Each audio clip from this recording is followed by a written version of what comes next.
hello, good evening, hola, boa noite, and welcome to the Expat Man Cave. And Gary's here, cool as a cucumber, just slipping in as the curtains part this evening. How are you, Gary? I'm good, thank you. I'm good. How's about you? Oh, very well indeed. What a week, eh? Oh yes, what a week it's been. And you're just oil my vocal cords.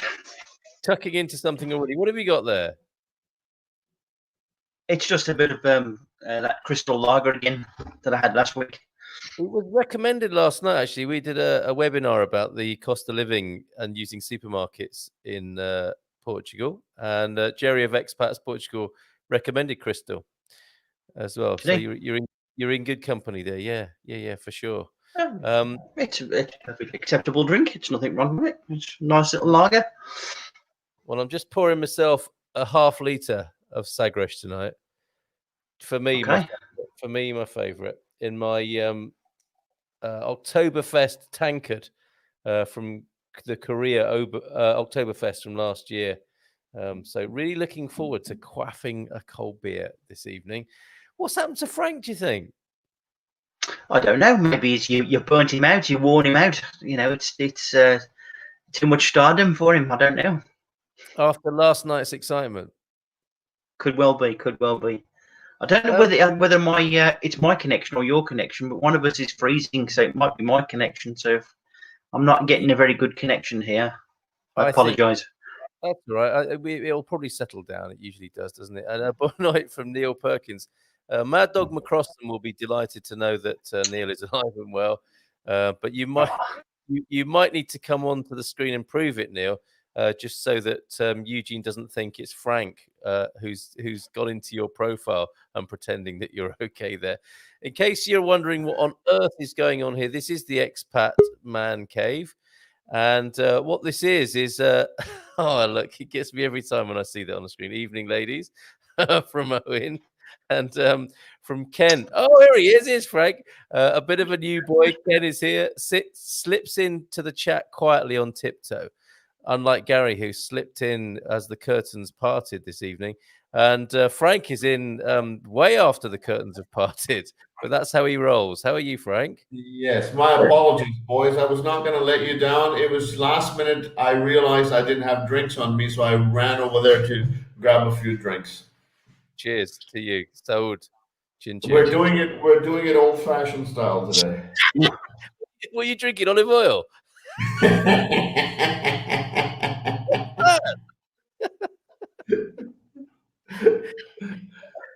Hold on, let's see. What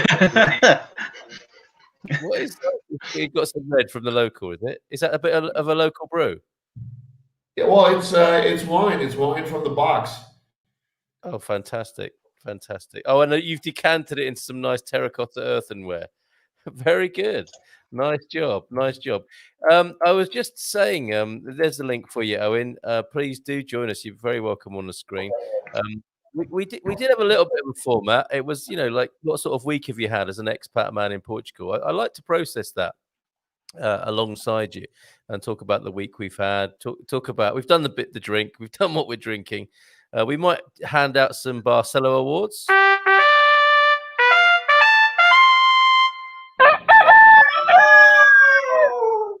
Whoever you think is ruling the roost or is a bit of a bottom feeder this week, let's give out some awards. Your nominations, please, in the comments. But actually, it was very freeform last week. We talked for 2.5 hours about this, that, and the other. Just a cozy chat by the fire. I mean, we've got the log burner on here. I don't know if how warm and cozy you guys are, but it's that kind of vibe. Fireside chat, men kicking back, processing the week, chewing the fat, talking nonsense. And if you like that sort of thing, you're most welcome. If you don't, this might not be the best place for you, basically. But we'll see how that progresses. So Frank is holding me hostage, says Neil, as a little cry for help on the screen there. Eugene. Yeah, Eugene, at least I gave him some communication while he's in the dungeon. Eugene, you're next. And so, yeah, that's very good of you, Frank, to at least let him have access to a tablet,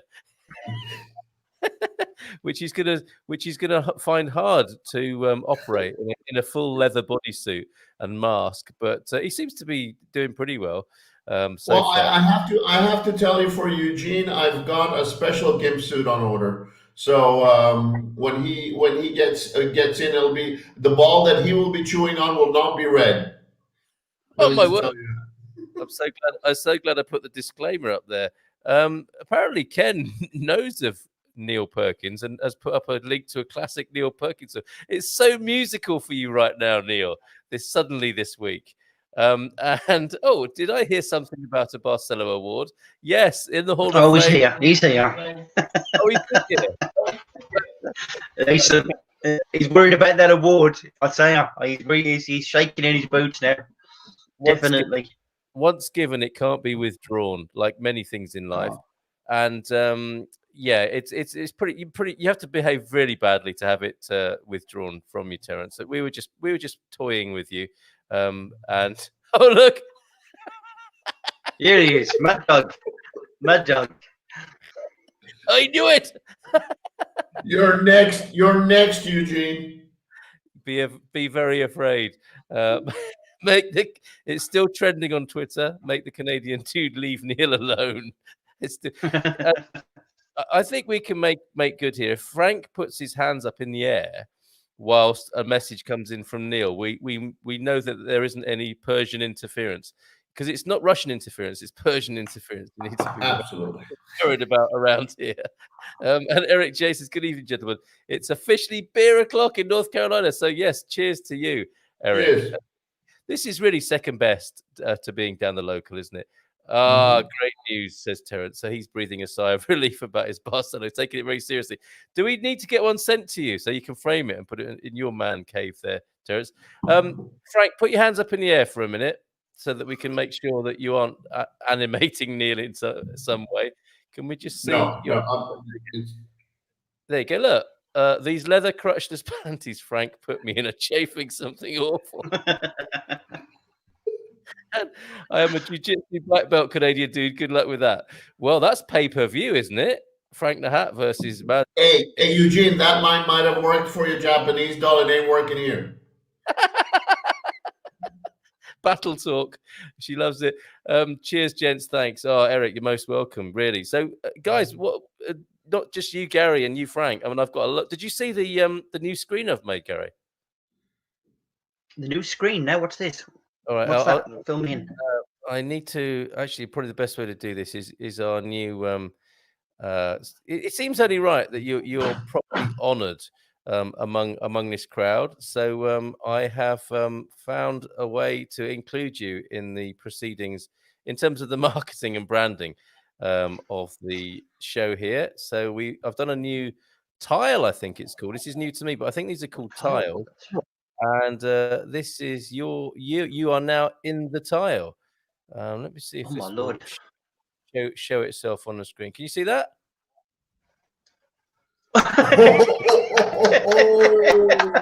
Oh, beautiful. Happy days.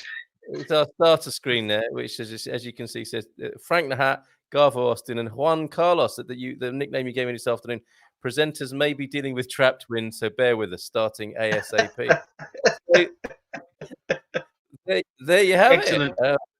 Officially part of the team, and that's what's behind us there tonight as well. It's a bit complicated on the screen there, isn't it? But let's remove that and have a nice stylish black screen.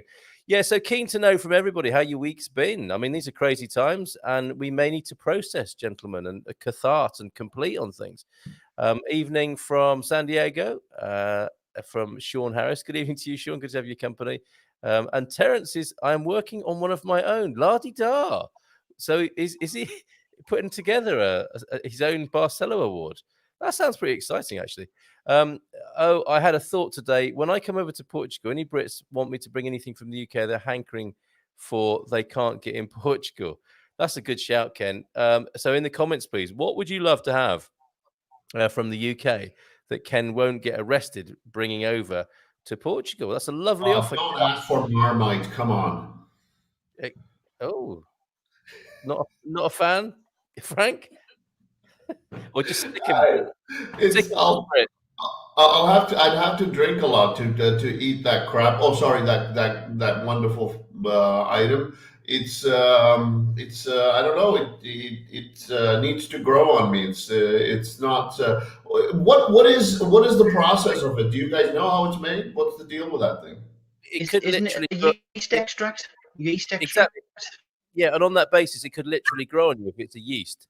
So you chose your word well there. Is it true that all this yeast and whatever is gathered after they've brewed and stuff, and it comes from the breweries? Yes, I'm I going think to you're find right. out.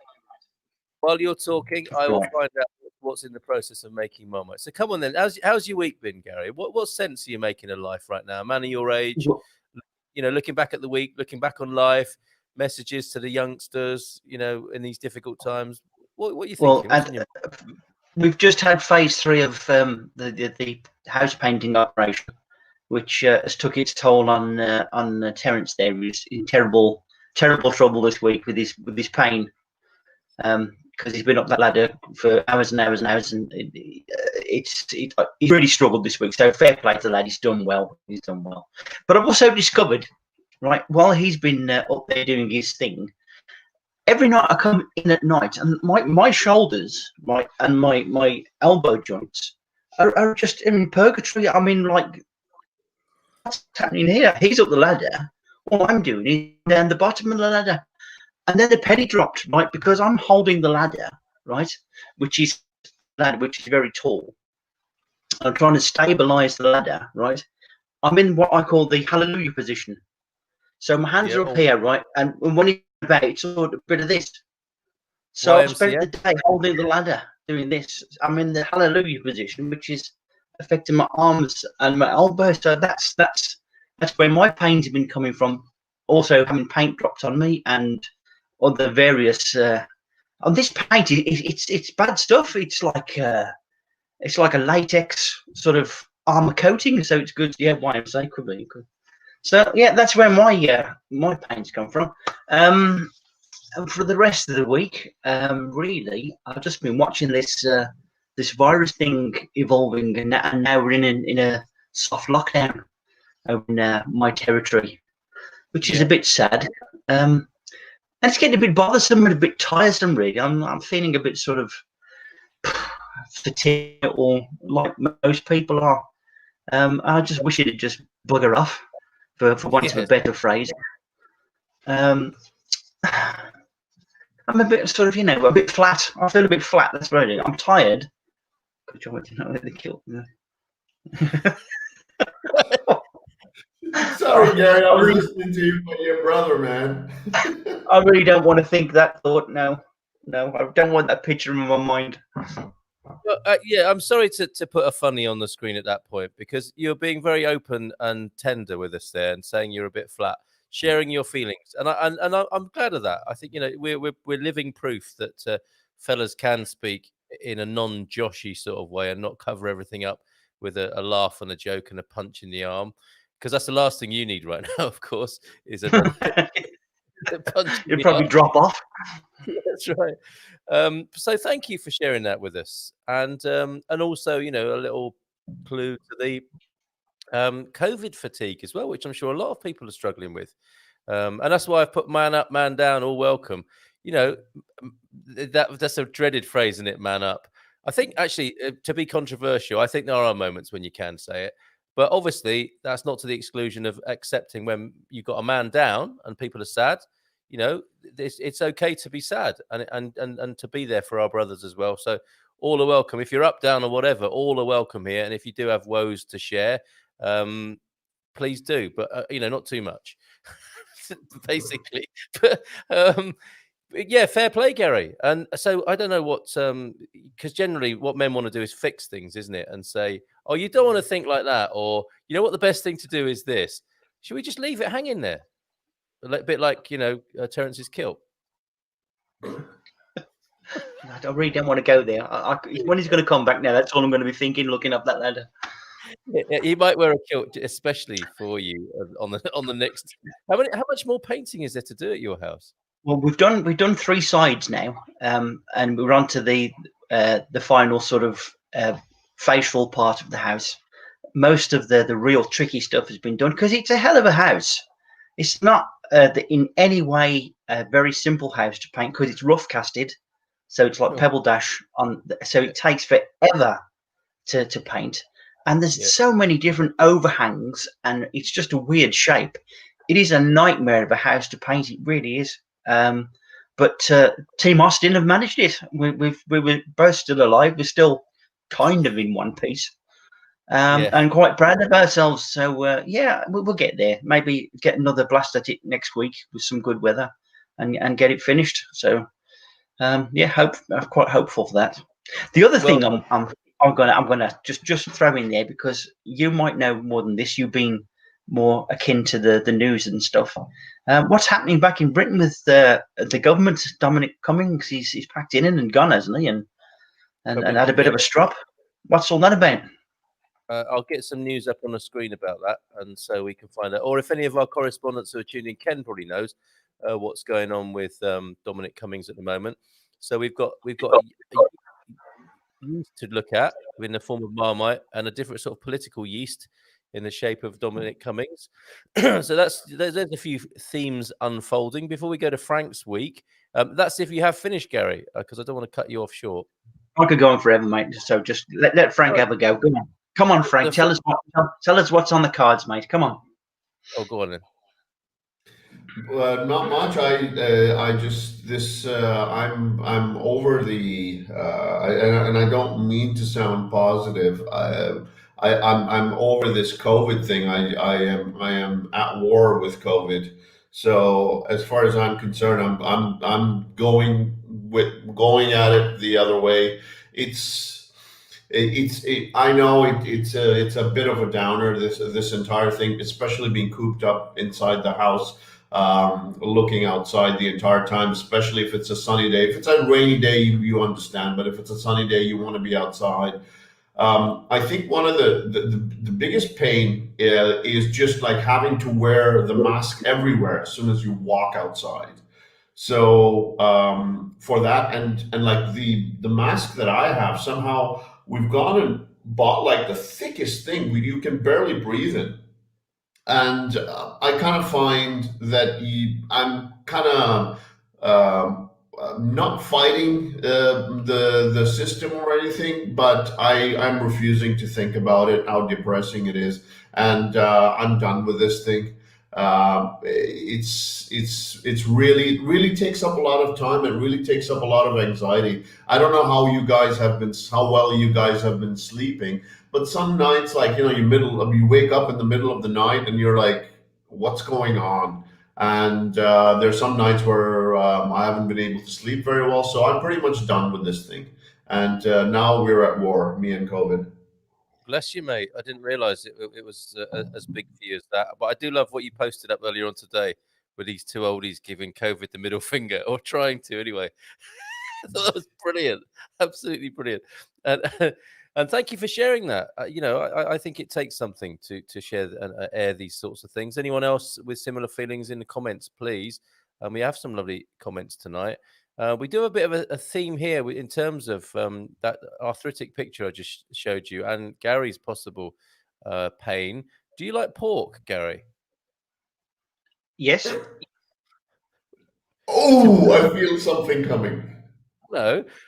Pork hurts your elbows. I don't know if that's like it also gives you hairy hands or something, but I think probably what you get at.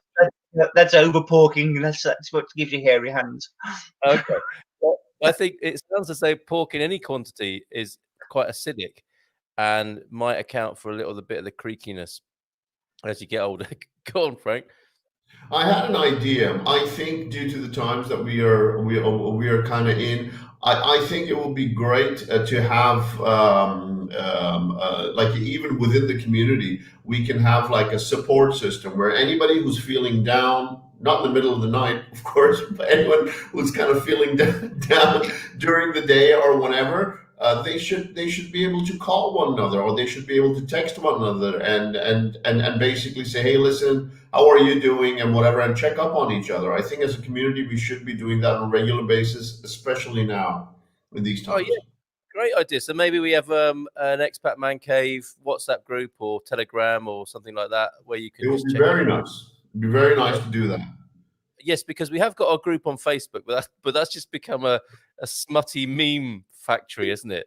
I mean, it's a lot of fun. And actually, somebody we have a bit of business to process tonight. Here, it feels like we're in a sort of the allotment society, and there's a point of order, Chairman, about the Facebook group.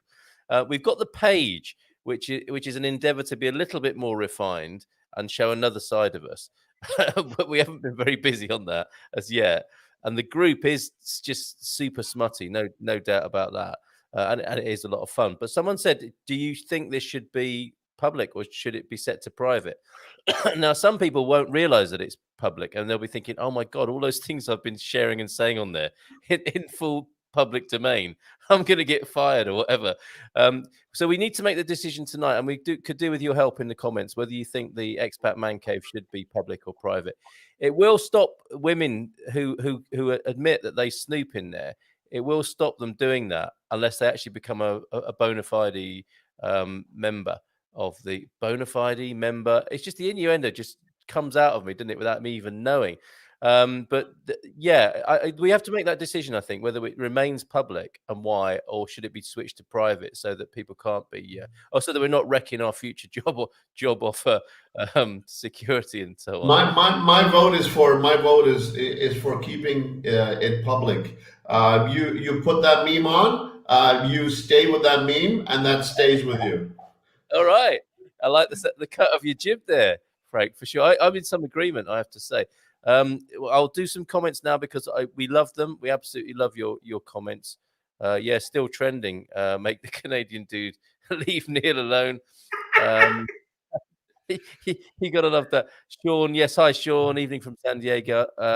Great to have your company. New people, tell us, what your plans are in terms of coming to Portugal and your relationship to Portugal. That offer there, of course, from Ken. What would you, if you could have him bring anything over from the UK? What would it be? Message to Neil from Eugene. Identify a moment in the this is turning into that movie. What was it called? Kathy Bates is keeping that novelist in her attic. Oh yeah. What was that called? Yeah, Misery. what was that movie called? It was a very interesting movie, but there weren't any gimp suits involved. And especially now that I'm thinking about Eugene's ideal gimp suit, I think it would be a shiny yellow. I'm coming up with your colors there, Eugene. You'll be tied up nice and friendly. Well, he's here now. This is your life. The man you threatened to tie up in a yellow gimp suit. He's here tonight. But he's not showing up on. That ruined it. I was trying to put him on screen. He's not there. Identify a moment in the Canadian dude's routine where he's distracted and make your break for freedom, brother. This could be a movie. I think it may. We might get a Hollywood call tonight to get the rights to this, a version of Misery with a sexual twist set in Portugal. We're all going to be rich. What's not to like about that? Ha from Ken. You've got to put in brackets which thing you're ha-haing at, Ken, because the smut is moving thick and fast tonight. So let us know what that's referencing. Lauren, hola, bon night from North Carolina. Hi, Lauren and Andrew. It's beer time, so another chance to raise our glasses. Oh. What are you drinking, Garbo? Same as I drank last week. It's just in a different glass. So it's the crystal beer. I like your mug. You like to mix it up a bit. Different glass. It's come all the way from the UK with me, that from when it was back here. So just a touch of. Yeah, put that on the screen. Let's have a solo of you with your dimple mug. Yeah, in the UK, when you go into a pub, you can ask for. Do you call it? Put it in a pot. I'll have a pint. Can you put it in a pot, please, or straight glass or pot? In the Midlands, it's a jug. A jug. Okay. Yeah. A jug. What would it be? Is that not a schooner? Is that a what? Schooner. Yeah, it's maybe that's in Boston. It's a dimpled Well, jug. a bit of history here, because coming from Birmingham, which was the home of a brewery called Ansell's Brewery, right? They're not in existence anymore. Good old Maggie saw to that. I won't go there. This was the beer glass you used to have mostly in pubs, but they found out that they actually make really quite a good weapon, because they've made a very thick glass, and they got a good handle on, so they're quite good for clubbing people with. So you don't see them much now. You just see the straight glasses. So these are fairly rare now, and I don't think you get them much over here. You might get them down the Algarve a little bit, but you don't see much of these. But they make good missiles as well. So that's very nice. It's for all occasions, isn't it? That thing, and that is so British. It reminds. I can almost smell a pub in my mind's nose, as it were, when I see a tankard of that kind. Have you ever been so local and regular in a pub that you've had your own tankard behind the bar, Gary? No, it's like that thing where you're in a pub and it's somebody's seat. I mean, come on, you can't. No, that's just not me, is it? Really? Let's be honest. I'm just wondering. Okay, no offense. I think that's quite a good thing. Is that like a good reputation, or is that a bad reputation? Is that considered a bad reputation in the UK as well? Even though I've lived over there, I've never been a regular at any pub. So, is that like a local thing to do? Yeah. Yes, probably. It's. I mean, that's for the old guys, isn't it? The part of the furniture almost. So you have your own mug and you have your own seat and this, that, and the other. And then one day you die and there's an empty space there, and that was old Phil's seat, whoever it was, and then so I suppose it's part of the culture, but it's not really me. I'm not that sort of person. I'm glad to hear it. When you put it like that, I'm glad to hear it. I think what happens in local pubs is that you as a newbie, you walk in and you sit in old Phil's seat and no one tells you. It just goes a bit quiet, and they all know that Phil's coming in soon and there's going to be a bit of an edgy atmosphere, and you don't know why, except that you're sat at the bar just enjoying yourself, and then Phil will come and stand really close to you at the bar, and all the other locals will go quiet, and the barmaid might go quiet, and he'll say, pint of the usual, whatever. Or she'll be pulling it from the pump as he's walking in, because she knows exactly what he wants, and he'll have his own tankard from his Algarve golfing tournament that he won 30 years ago or something. It's all very much like that, which is really nice for Phil, but it is a bit boring, isn't it? Now we've drilled into that stereotype. It's not a good look, really, is it? No.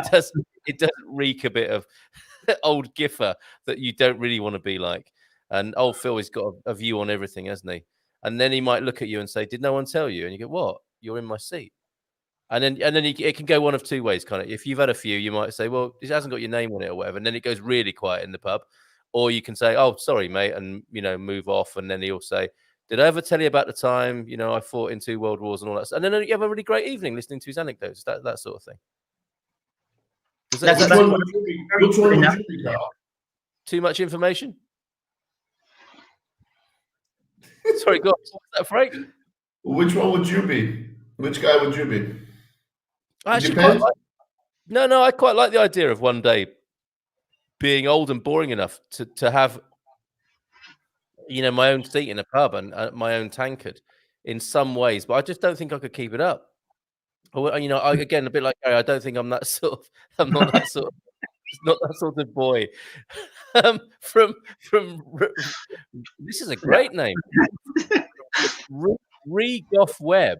Howdy, you're from Florida, USA. Fantastic. Great to have you here, Ree. Safiro's here as well. He's been an absolute star this week, tuning into just about every show going. Yeah. Neil telling us what he had for dinner tonight, which is very thoughtful. As well. Loads of comments. Fantastic. Edgar Ferreira lolling at something.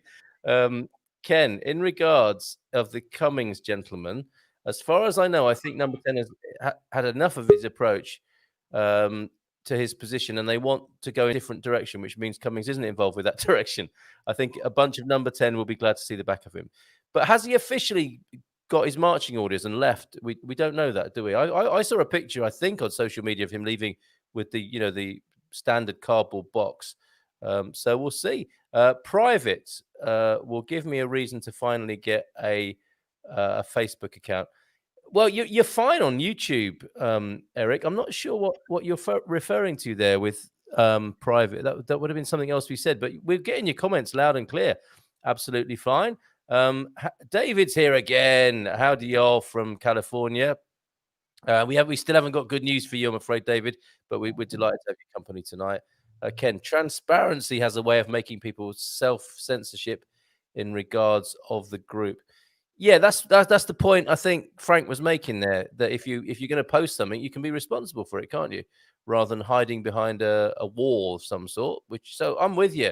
Have you got a view on that, Gary? Public or private? Public. If you've got a viewpoint, you should stand by your courage of your convictions and stand with it. If you've got something to say it. That's what I think. Okay, and this is what Eric's referring to. I've got it now, Eric. Eric wants it private, and that would give him a reason to finally get an FB account, Facebook account. I mean, if we do get a WhatsApp group, you can join us that way, Eric, instead. But that's going to be more of a support group, isn't it, Frank? Just checking in, making sure your brothers are okay. Yeah, I think it'll be a very good / community service, entertaining. But I hope that doesn't get filled up with memes, because if that does, then I'm out. You can only take so much meme action, can't you? I've noticed. Well, especially you start drawing the line when the memes are baked beans filled in condoms, and I'm looking at it going, what is going on in my life right now? I didn't see that one. That sounds like an interesting breakfast, almost like a Portuguese breakfast. But let's not go there. Vaccine is coming soon, and I'll be on the first plane out to the Algarve when they allow it. David Abitbol, whatever you do not look up Portuguese breakfast on the internet. And you know what people are going to do when I say that, don't you? Lauren saying our current plans are to arrive in Porto late March, early April, COVID permitting. Fingers crossed here for you as well, Lauren. Another chance to raise a glass. It's like a drinking game, isn't it? Every time we see a positive comment, we just have a little drink. Charles Mitchell. Hey, Charles is here. Hola, my mate. How was everyone's week? Well, we're still on that bit, I think, Charles, debriefing that and getting through a lot of lovely comments here. I thought Garvo was on the crystal champagne, not lager. So disappointed. Special occasions, Neil. Special occasions. I had a tank in a pub in my uni days. It's not just old giffers; it is young fellas as well who have a tankard in their local. And I imagine you did get tankard a few times as well, Ken, in your uni days. I've got to say, you look a very fresh-faced and young fella. Like I imagined you were. You're not long after your uni days. Just wondering. I'm not. You're very welcome here among these old timers. Sparkokaza sells them pint grenades. Okay, so Spacco, that's an unfortunate name for a shop, isn't it? Spacco. That's not good. Spacco Casa sells them pint grenades, and I've never heard them referred to as pint grenades before. Frank the Persian, Mad Hatter, loved the pick of the restaurant in Tehran on the river. You should open one in Portugal. It's so true, Frank. I'm going to try and find that. Oh, Eugene's here. Let's get him on the screen. It's working this time. Yes.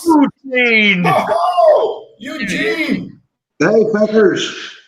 Hello. How you doing? Good to have Canadian. Frank, I'm not sure if it's good to see you or not. I still haven't seen it. The gimp suit I got for you did not account for your beard. Could you please shave it? You won't fit in the properly. It will be a bit tight, be a bit inconvenient for you. A bit of talcum. I think I can make it on you, Frank. A bit of talcum here and there, right? That'll sort it. So yeah, the stereotype we're talking about, the guy who has his own tankard is like Norm from Cheers. It's kind of like.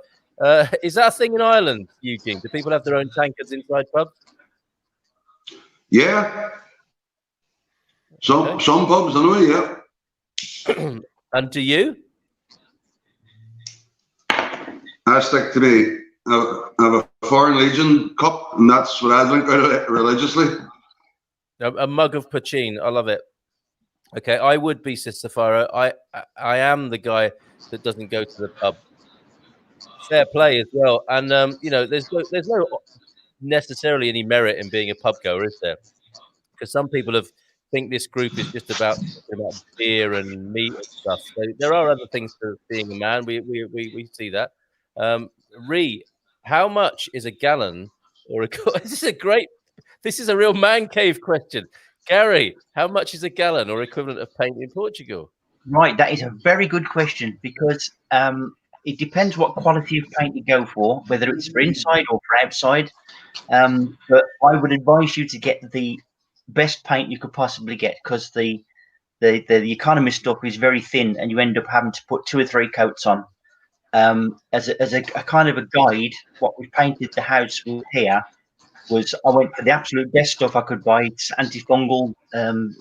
Probably will stand a nuclear blast at 20 miles or whatever, but really, really good stuff. But that was, I think, about 124 for a big 15-litre can. But that is top of the range. 124. Yeah. And have you done your whole house with that? No. How many cans did I buy? Let me think. I think I had about 6 cans of that. But wow. Because we've sprayed it on, it's gone further. So that's worked out really well. I've still got about another 2.5 cans left in the garage. So we're going to do it with that easily. And that's another thing as well. This paint sprayer thing that I bought, because it's rough casted pebble dash stuff, it works absolutely like a treat. It is the best thing you could buy with money, because otherwise you would be spending months with a paintbrush stippling into the pebble dash. This, it's like spraying a car. Really? And I would say you could probably do, if it was just a straight piece of wall, say about a 20-foot piece of wall in no more than 10 minutes. No more than 10 minutes. It's that good. Wow. Okay. And does it take much getting used to the art of spraying paint? Because I would think it could be a bit scary. Not really. Just as long as you try and maintain a distance, and just do it in strips, an overlapping strip, and it's just literally, and it's really, really good piece of kit. Not cheap, but worth it. And straight over the windows, and you just scrape it off afterwards. Crank them all out. Just perfect. Public, another vote for keeping the group public. No political correctness here. I mean, from that angle as well. Yeah, if you don't like what's in the group, don't go to the group. I completely agree with you, Ree. So far, we're looking at public. Point well taken, Frank. I think that's again about the private public business. But we still want you, Eric, in amongst us for sure. And you'll see for yourself whether you think it's because it's public. You can check if it's worth setting up a Facebook account. People just don't want to do that anymore, do they? And I can understand it. Public is definitely better. I guess again from Terence. Is this the accountability, Terence? WhatsApp sounds great. We need all the help we can get in the US. Well, we're going to have to go with it, aren't we? A WhatsApp group, or if we're feeling like we want to punish Mark Zuckerberg, not that we ever will be able to, but we just get a little feeling of that. We could go for Telegram or some other system. There are other sort of private, non-Facebook systems available, I understand. Ken is a very youthful 32. You look a lot younger in your photo there, Ken. It's funny, isn't it, how my mind's been working, thinking you were a much younger fella there, but 32, you're definitely old. That might be his kid. Oh, of course. Yes, indeed. Yep, that's true. Uni days, what is that? So we're doing some cultural sort of crosstalk here, aren't we? Uni days, when I think what you Americans call college, right? When I was at college. So when Ken was at university, those were his uni days. Absolutely, Sapphire, my guess is university. I had no idea. Spasso Casa, that sounds better when you put it like that, doesn't it? Spasso Casa, more like space.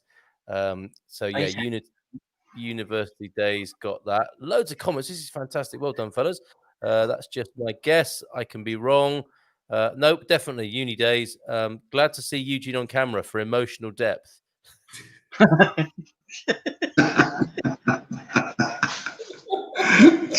Cheers, Terence. And it's so great hearing his laugh as well. I do mute Eugene up, not for the only reason being a technical one, not to gag him. I leave that to Frank. Ken, nice and thick paint. Never skimp on paint. That's the wisdom of an older gentleman, isn't it? Much older than you're 32 there, I think. That's one of the life lessons, isn't it? Never skimp on paint. Grandfatherly advice. Depends on the type of gallon. Is that a US gallon or an imperial gallon? How much is a US gallon in pint wise? Because as gallons are, well, we don't use it's litres over here, isn't it? So it's not gallons. What's the literage of that? I think it was about 15 litres. One of those tins. I may be wrong. I think it was about 15 litres. Sorry, this is good question. Good question. This it's a Wagner Pro 250 paint spray, right? It's anybody listening? It's unique because it doesn't use air pressure. It's an airless sprayer, so it's got a really tight spray pattern, so you can get quite close to the windows. So overspray is minimal. You wouldn't believe how accurate it is. I'm glad you cleared that up. I didn't know what he was talking about there. I was just thinking that could happen to anybody. A bit of overspray. Did you like how professional I was there? Saw the comments. Didn't work. I was going to say, isn't there like some kind of nozzle control there, Garbo? No, it's tight. It's tight. Okay. I'm sorry, you said it's tight? It's right tight. Okay, all right. There's a simple procedure. Tight end on it. Nice tight end on it. There's a simple procedure, almost painless for that, I believe. Trick to spray paint. Oh, this is really man cave stuff tonight. Trick to spray paint. This is a good time for women to be tuning in who think that we just talk absolute nonsense. And we're actually doing some technical stuff tonight. Trick to spray painting is keep it moving as you pull the trigger. That's good advice in many areas of life, I think, Ken. That's one of my party tricks. Definitely keep it public. We've got a number of threads going here. That's the group. Okay, well, we will keep it public. Good evening to you, Steve Welton. Hello, mate. And look at this, Safiro. Imperial gallons to litres, 4.54 US gallon to litres. I'm still no better off. I mean, it's no wonder the United Nations have got such a hard job on their hands. After all these years, we still haven't agreed on universal measurements of anything, have we? Or driving on the same side of the road or anything like that. Public is okay if you don't have lots of exes trolling you or enemies. Sounds like Charles might have a bit of a player background there with that kind of concern going on. Charles, did you see him smiling? Yeah, that guy's got something going. Yes, I know you mentioned it, Frank. Yes, so Charles might want it private. Who drinks whiskey? Can I get a good whiskey there? Over to you, Frank and Gary, for the answer to Ree's question there. Go on. Well, not only can you get amazing whiskey over here, what we've got is the local aguardiente, which is spectacular. You should definitely get into it. I've gotten into it thanks to Mr. Tejo, Alan Tejo. He's very well versed in that. He'll be able to give you a lot of information on it. So yeah, this is single malts. You can buy all kinds of stuff over here. And since it's Europe, you don't get the same kind of duties you get in Canada or the US. So yeah, very good price and very good product. You can get most good whiskies over here. I think probably one of the most popular ones is Cardew. Yeah, she's cheaper, so they tend to like whiskey over here as well, don't they, Frank? Yeah, you notice they'll drink a good whiskey, so no problem with the whiskey. You're fine. Well, and in Lisbon, there are two, I guess you can call them garrafeiras, that are specialized in whiskey. One in whiskey and cigar, and you can go in, you can buy your whiskey by the glass. And it's a real man cave kind of situation over there. And I'm not giving any hints. I'm just saying that it's an amazing place to go to.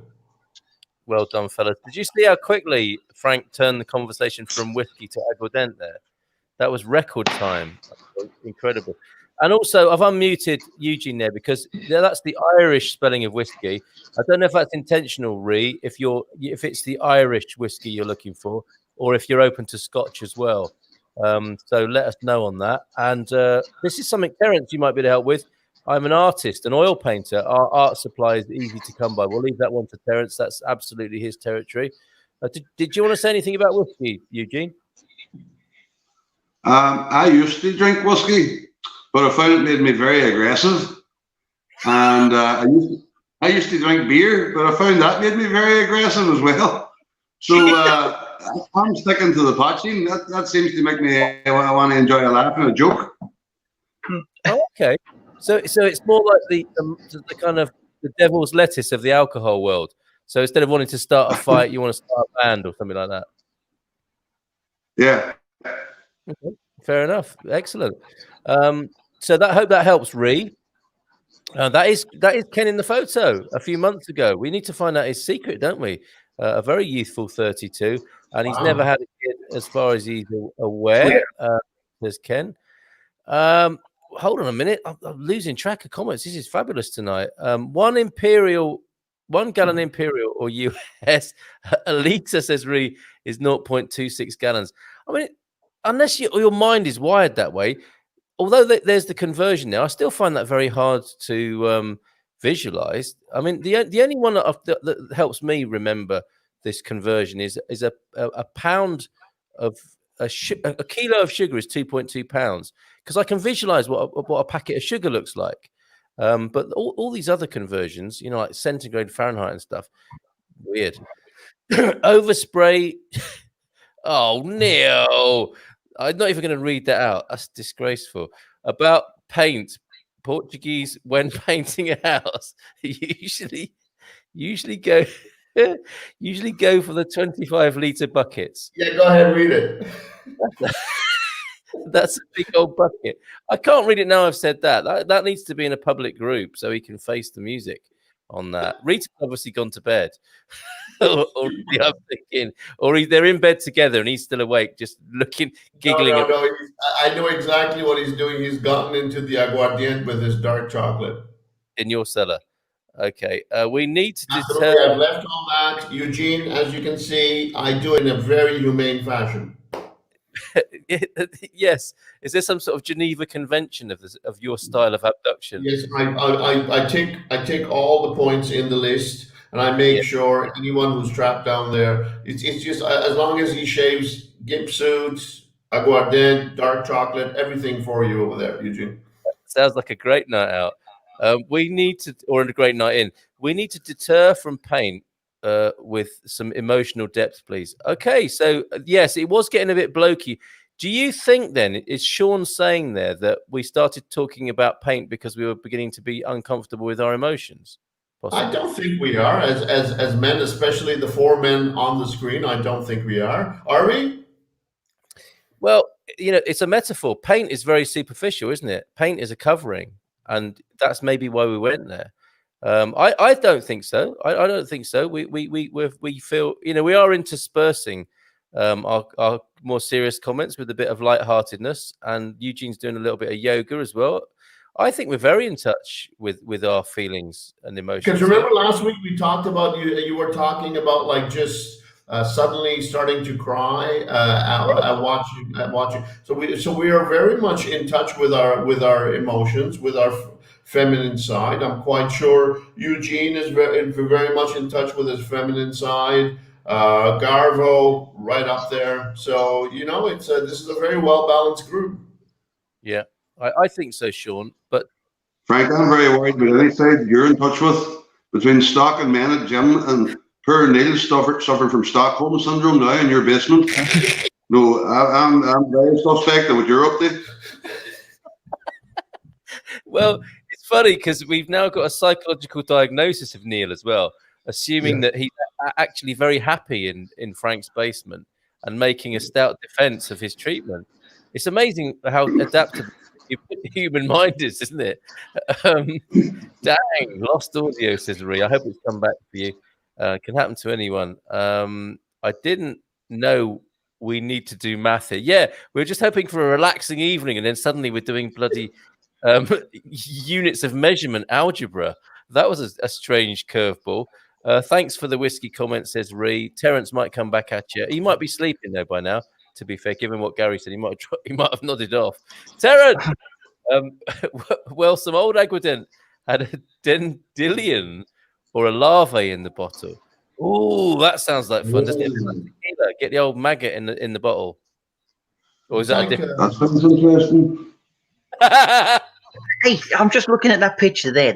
What's happening there? What is that? A barbecue? Is the vehicle on fire or what? It's a lot of.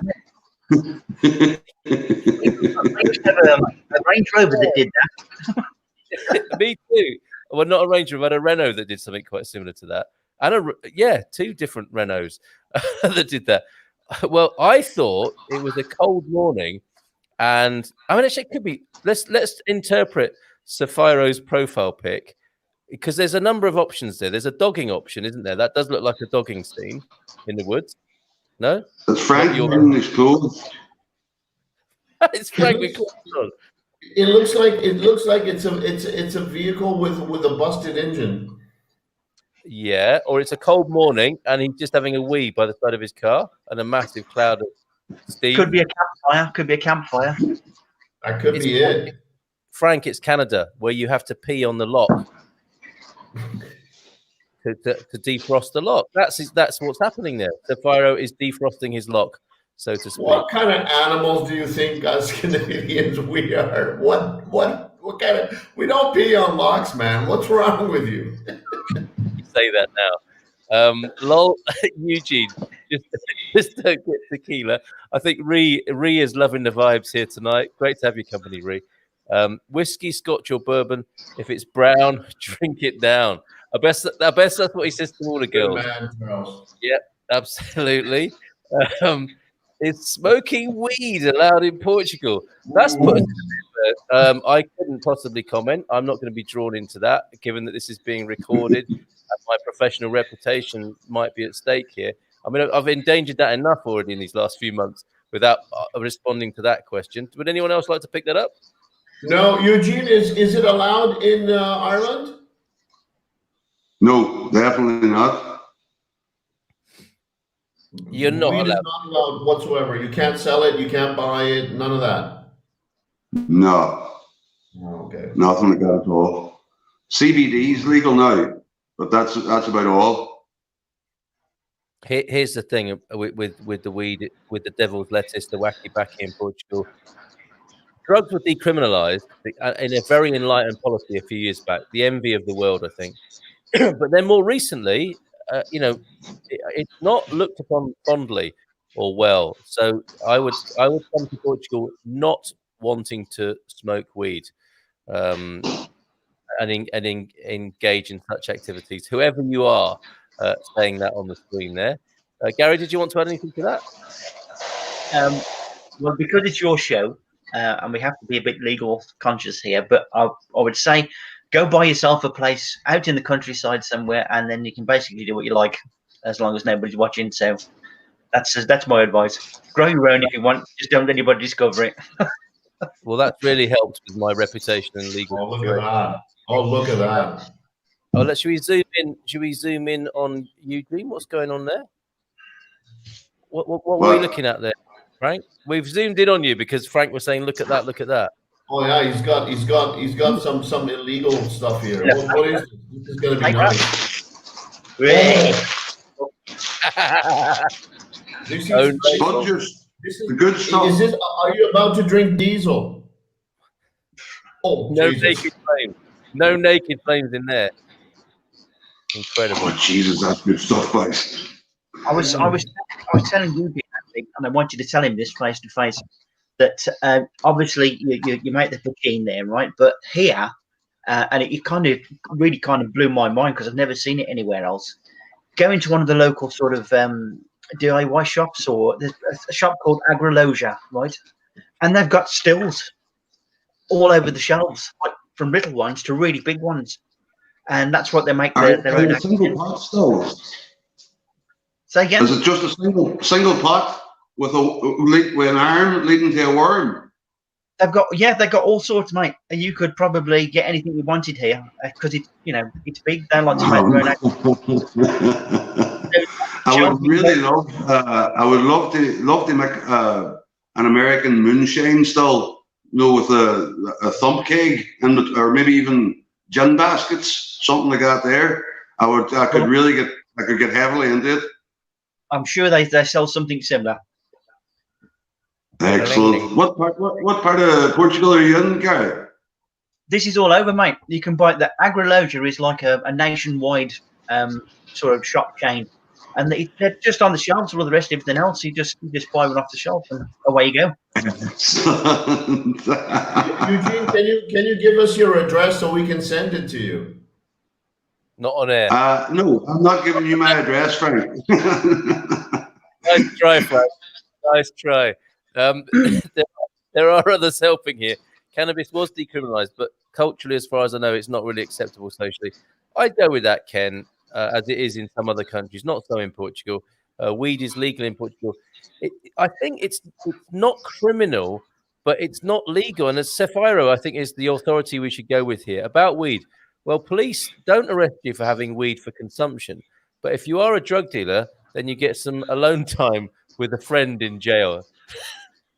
That's a very interesting way of putting it. Eugene, talk more. I love listening to your accent. Now, there's a premium line that you can charge. Well, couldn't you? Eugene, there's another invitation to another basement for you.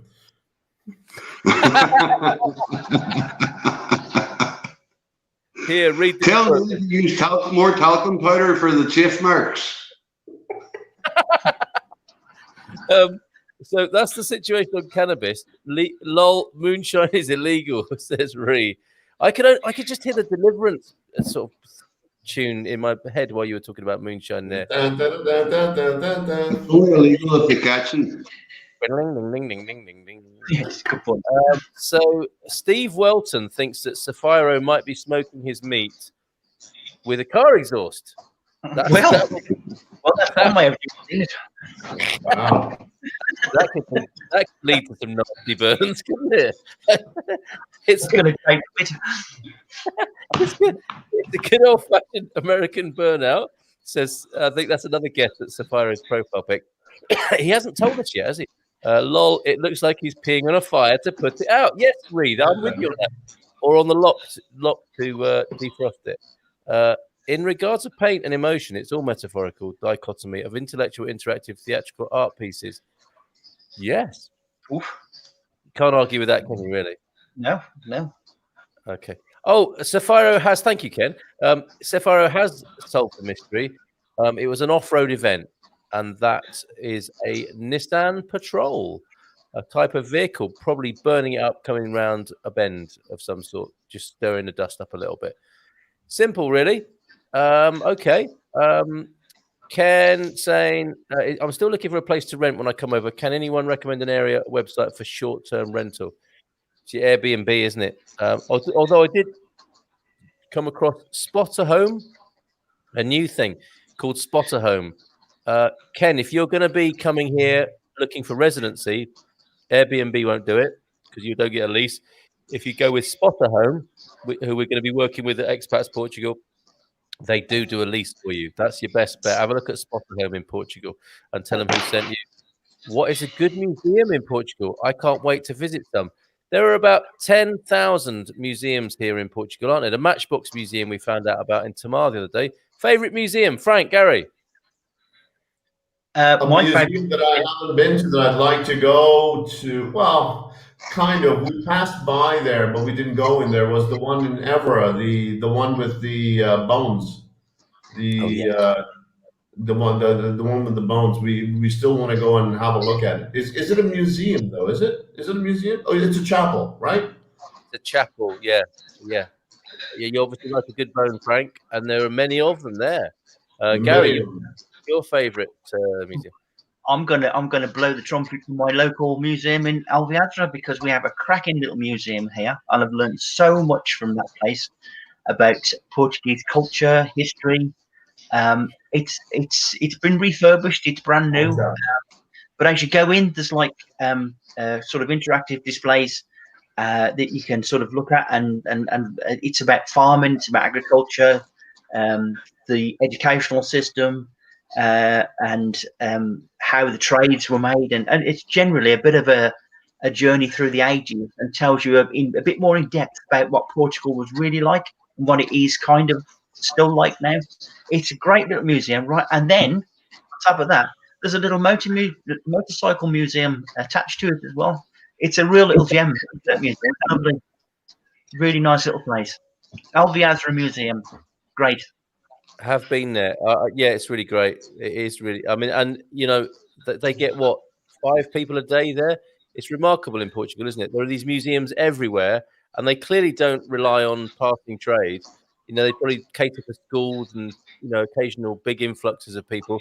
But it's amazing. You'll find a museum in the middle of nowhere. It's incredible. This has been the one unfortunate thing about, if I can say, but one unfortunate thing about being in a city like Lisbon with all these amazing museums and stuff like that. I was talking to my wife about this morning, and not being able to go out since February to any public places. We haven't had a chance to go to any of the museums, so that has been the unfortunate bit. However, if wherever we are, once this is over, we'll come and visit all of these museums, because there's some amazing places to see in Lisbon, especially. Yeah, true. Terence is saying there is a wine museum in Alcobaça as well. Alcobaça is a fabulous place to visit. So much history there, but it's the same all over Portugal. It really is. Safiro, depends on the taste of a person. Really, I personally more inclined to vehicles and mechanized history. So you might like the motorcycle museum. I think the Bone Chapel is very popular, Frank. People agreeing with you there. It sucks here in Florida too. The most we get out is McDonald's drive-through. It really comes to something, doesn't it? When the high point of your week is a drive-through McDonald's. It is. That's a travesty. I haven't had McDonald's now for about got to be more than 10 years. Really?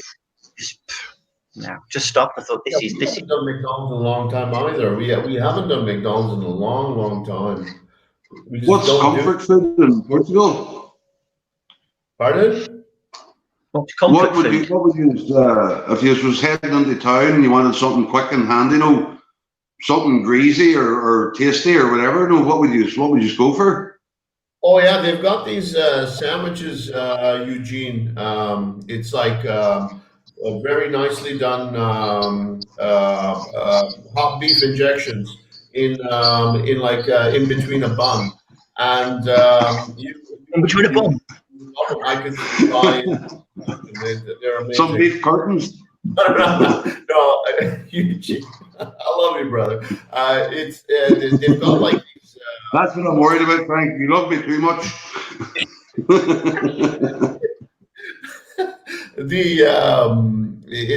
It's these seasoned pork in a bun. You can find it very cheap, very nicely done. What is it called? Bifana.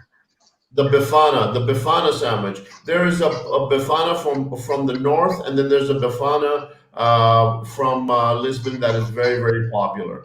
So you'd be able to get your hands on a Bifana at any time. Well, you could probably get your hands on a lot of different things, but Bifana would be one thing I'd suggest. Okay. Ree likes the sound of the hot beef injection. Almost snorted my tea out of my. He said, "Oh, I didn't know that was hose." Drinking tea. Get some hard liquor in tea now, man. Quick. Who? What are you talking about?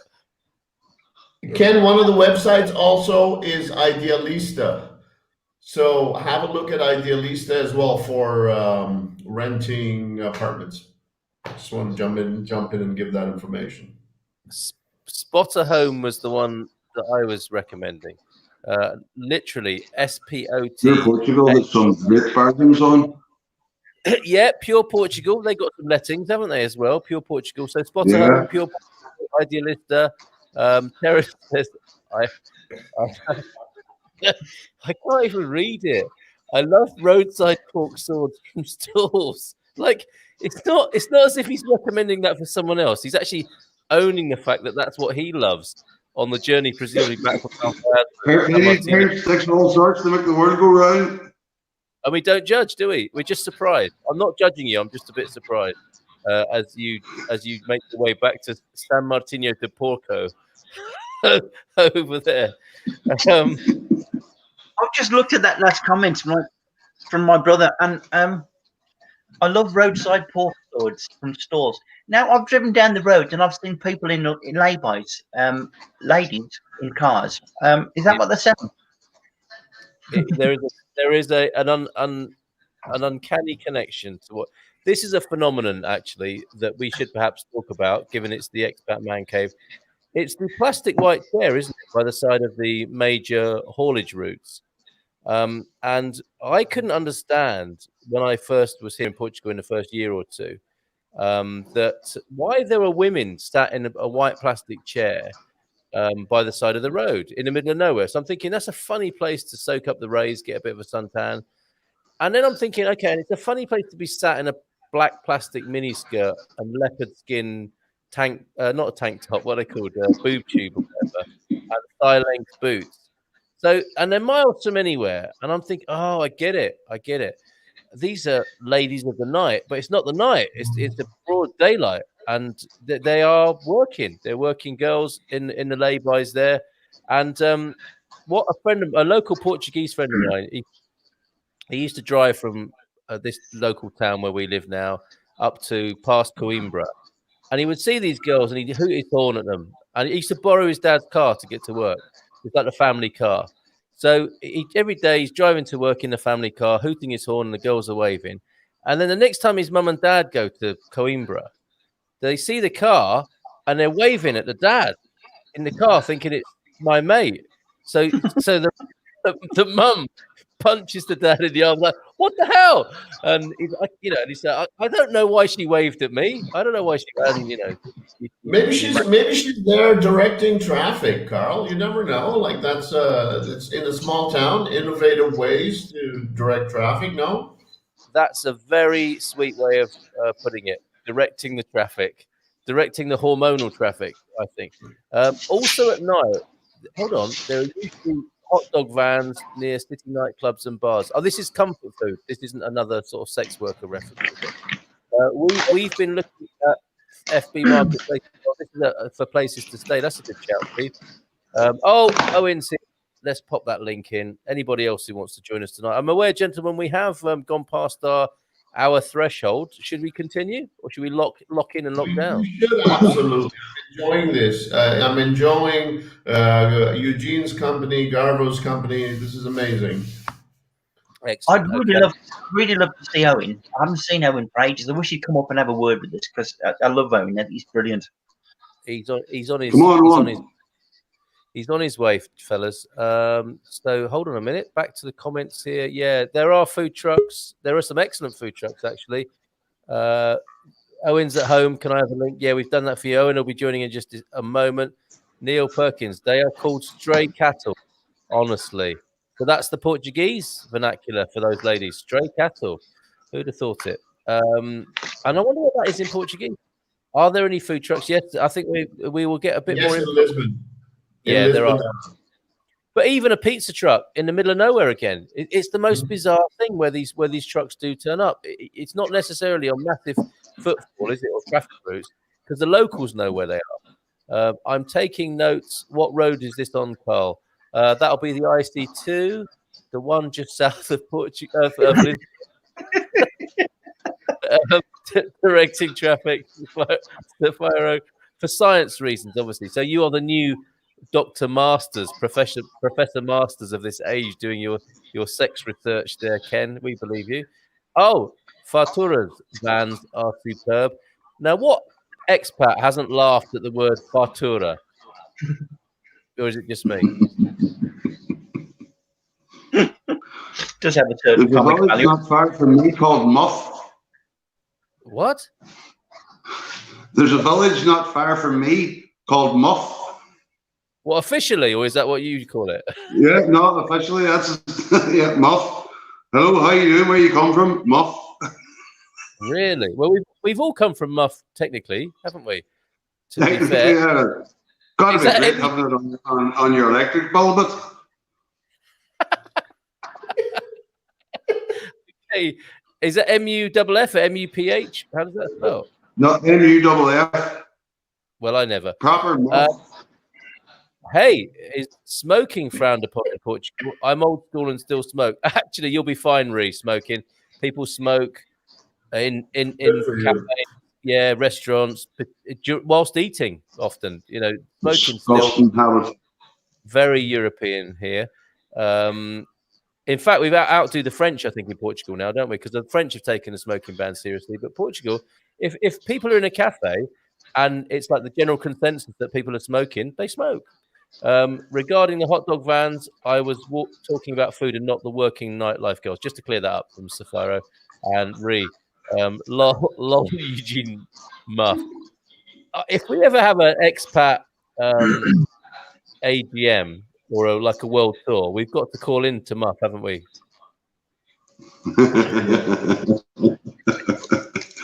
Definitely worth paying a bit more. Eugene can take us there. Eugene, I guess, has been No, there I'm quite a not. lot. Yeah, no, haven't been there lately. I've been to Muff too often. I'm not going back. Oh, okay. Looking for something different.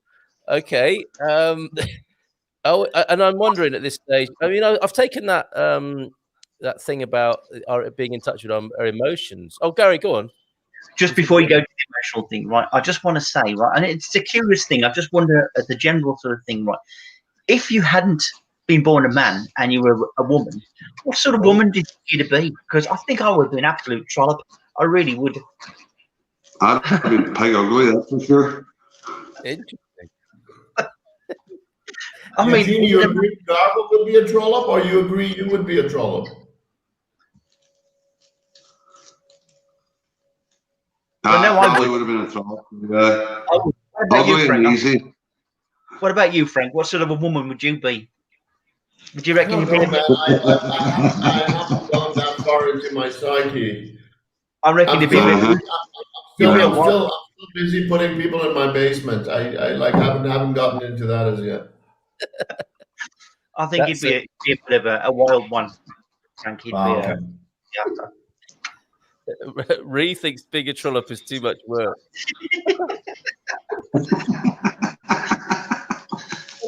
The word trollop, anyway. I mean, come on. Oh, sorry. It's all about you. Hey! Hey! How you doing, guys? Hey, Warren! What's that, Owen? I'm pre-pizza. I'm pre-pizza. Ah, very nice. Very nice. I've just got my mozzarella and my olives to go, and it's good to go in the oven. But I just thought I'd join you for a beer and a chat, guys. How you doing? You all good? Not bad, not bad. Love your home built oven, man. It looks beautiful. Nearly done. I've spent all week rendering and plastering. It's nearly there. The dining room's done. Working on the outdoor kitchen over the next week or so. What kind of wood are you using in that? It's an outdoor oven, right? Olive. Using orange wood. Using apple wood. Using madronia. Everything's really good. But I must say, Frank, I'm a massive white port and tonic convert. Good drink, Massive convert. It's just the go-to drink now. It really is. Thanks, Frank, for that. He put me onto that. So it was a Frank shout, wasn't it? It certainly was a Frank shout. Cheers, Frank. What sort of strength is that going? Oh, and Carl, I'll just say, I am 100% fully accepted granddad mode. Yes. Hey. Congratulations, mate. Congratulations. I can't take that off. What's going on, man? You can't put that on there without my permission. That's all right. That was some proper Jamaican authority there, man. Yeah. Me not going to take it again, you know. If you put it on again, me off. Do you see how quickly I responded there? Have you got a sound system going on as well, like fulfilling the complete Jamaican stereotype there? It's Brendan, my landlord, the potter, the ceramicist. And we've been out for a few beers tonight, and that's when I joined you earlier. And I had to come home and cook the pizza and have a beer and join you guys because the week has ended really, really good for me today. I had some with them who were becoming a granddad, and I had some bad news the day after, and today it has been resolved. It's been amazing. Oh, good for you, mate. You might have something to say about this whole thing about being not being emotional, but being in touch with your emotions. I think you're a pretty well balanced fella, aren't you, in that respect? I had a massive cry last night, but thankfully I have a really good friend in the States that will just sit there and she'll listen to what I've got to say without any sort of judgment and just give me the right words of encouragement back, and it's the best advice I've ever had. Really, really, truly. The last 24 hours, I've always said Friday the 13th, everybody's always been scared of that. It's always been good to me, and today has kind of cemented it in, really. Cheers, Ree. Yes, cheers, Ree. Thank you. As I said, I live with a ceramicist, so the house it's very. I will do for the homesteaders a tour of the whole place that I'm at because it's amazing. It's inspired me to help with the kitchen and to cook as well. Well, we want a man cave special on that as well when you finish that. That'd be great. Well, we're organising the end of lockdown party. We started organising it today, and we're going to set an official date, and we don't care what any government says throughout the whole of the world. We're going to have it on that day. Well, you can invite a fellow man. Look at him. On that basis. Hang on, wrong corner.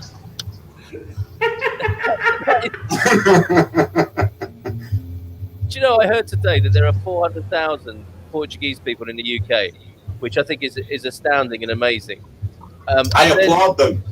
Yeah, but I'm thinking if you count all the Mancunians around the world who claim to be Mancunian on the basis Frank just did, how many people is that?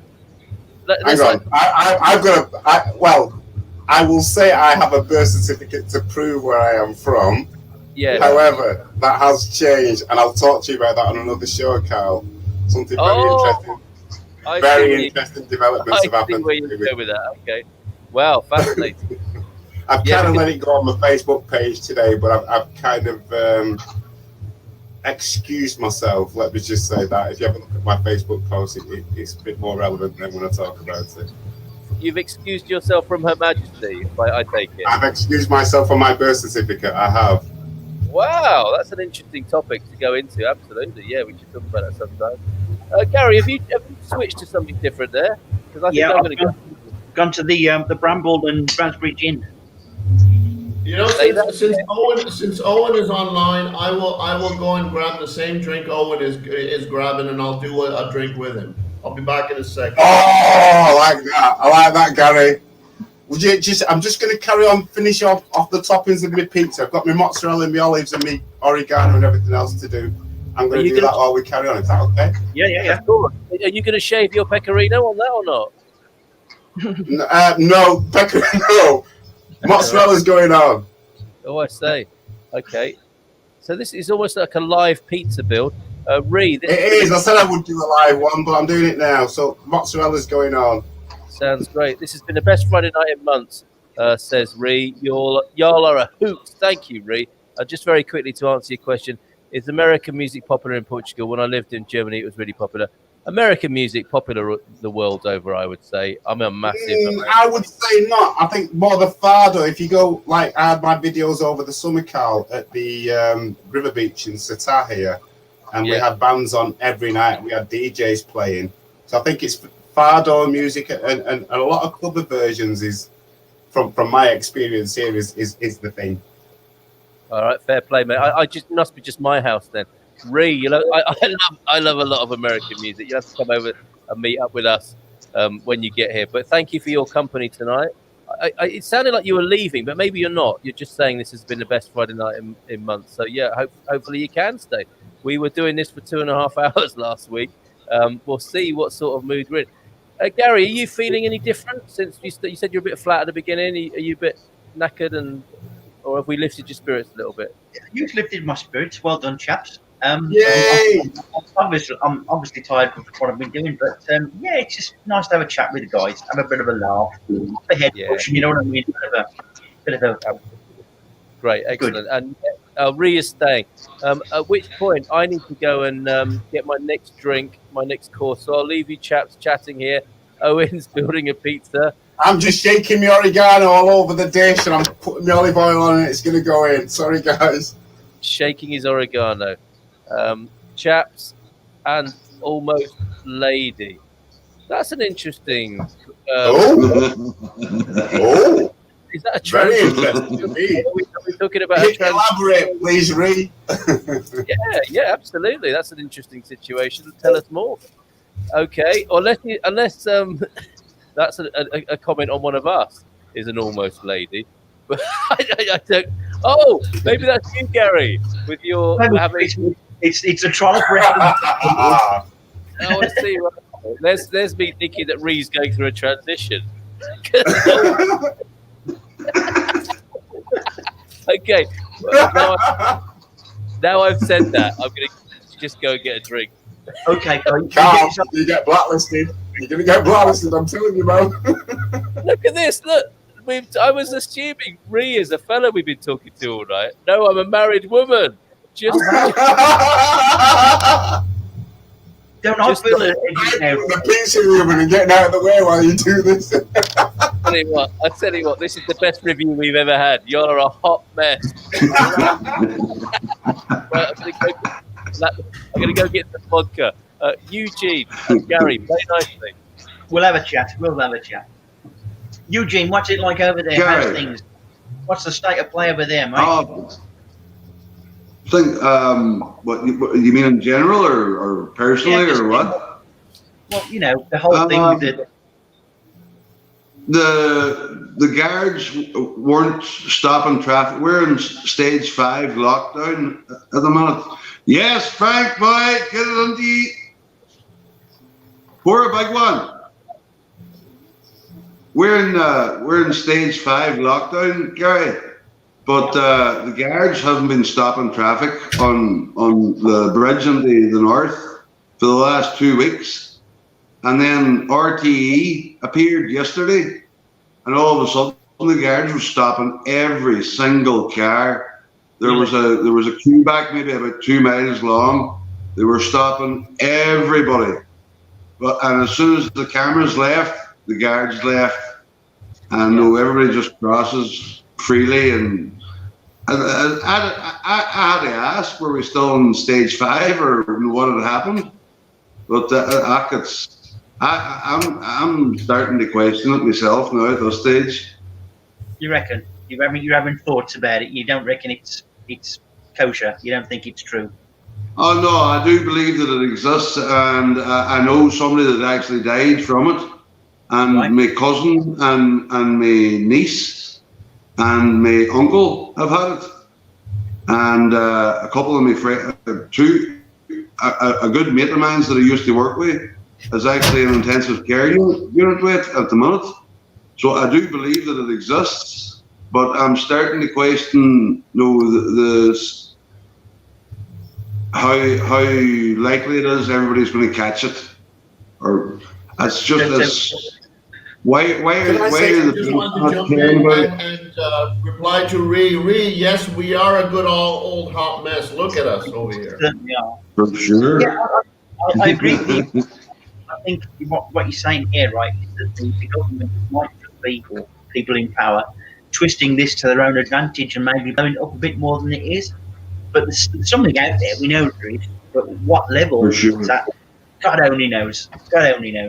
There's a lot behind that, though, isn't there? You know, if you look at the figures that came out a couple of days ago in Portugal, it was reported in the Portuguese news that the deaths this year from COVID is probably about 2/3 of the amount of the flu virus. The amount of people that have died. And if you look at it worldwide, it just seems crazy. To me, the whole thing of it is that if we have a worldwide pandemic, if you're going to lock down, you all lock down. There's no restrictions, there's no flying, there's no nothing. And the thing is that governments are picking and choosing of when they can uphold their lockdowns or ramp up their restrictions. And that's the confusing thing for the public. It's because it's not concrete. It's because you're hearing people from other countries saying that, well, you're doing that, but we can do this. How come you're able to do that and you're not? And that's where the whole fear thing adds to the factor, is that when the fear element is added to that, is that it just escalates all the more, because people are uncertain because other countries are dealing with it in different ways, and then you're being given restrictions that other people aren't having. It's confusing to everybody else. And then when you hear that you're not getting the right scientific figures, that even compounds the matter all the more. So you're going to get people. I agree with you with a few things in there, but one or two things I disagree with. As far as governments are concerned, and especially being in Portugal, we are newbies here, right? We don't necessarily have a lot of database or a lot of time over here to be able to say we don't trust this government. I believe that the intentions are good. In any society, there is no way we can control the entire population. There will always be people who will be fearful, who will be always paranoid about what's going on. You can never control those people. Well, the government's job is to be able to give us the data, right? To be able to give us the information, the raw information, this is what's going on. I think what they are afraid of is their hospital capacity or their emergency capacity. So what they're thinking is if we get anywhere close to 80%, it will be a problem, guys. And that's why I think they're trying to put some restrictions on it. Where I agree with you is what kind of a difference does it make? What does it make as far as restrictions are concerned when I am sitting at a restaurant or outdoor restaurant and I've got my mask off and I'm sitting there for 2-3 hours and I am spreading the droplets left, right, and center, anybody who's walking by and whatever, and everybody else is wearing a mask. I just don't understand that bit. There are a few things about the regulations that I'm a little bit surprised about, a bit confused, but I also believe they are also confused, and that's why they're putting these regulations on. I'm going to repeat something I said the other night, which was a question posed by somebody on Tuesday night show, Carl, which was my disagreement with Bill Gates. And I will just sum it up as this. It's that Bill Gates is not an elected official. He's somebody that has been voted into power to ignite the people's voice. This is somebody that's a businessman, an entrepreneur, philanthropist, if you will, that has decided that everybody should take the vaccine, and world governments are following that. And as I said the other night, is that until that person becomes an elected official and serves the public, is that then I will listen to a person like that. But a person that has the money, and that's all it is, the money to control the narrative, I'm not going to follow that. I'm sorry. If I'm going to take a mandatory vaccine, I would like to see Bill Gates, every other world politician in front of me first, and then see the reaction. It's like with anything else. I want proof that this thing worked before I take it. So it's like me getting a ticket for the Stretford End, Frank. It's like me getting a ticket for the Stretford End. Would I really do it? Would I really do it? Okay, listen. Not a chance. Not unless I was wearing all the blue. We could go on about Stretford End. We can talk about everything. But here's the thing: by someone being an elected official, does that make them all holy, and does that make them someone? No, give them a status? I'm just using the elected official as an example. I'm just saying that. It's I can't understand that from scientists, from doctors, from neurologists, whatever you want to call it in the medical field, that have gone against the narrative, and yet Bill Gates is still being highlighted as this person that knows everything, and it's It's the whole money and greed thing that's taking control than common sense. In my view, you know.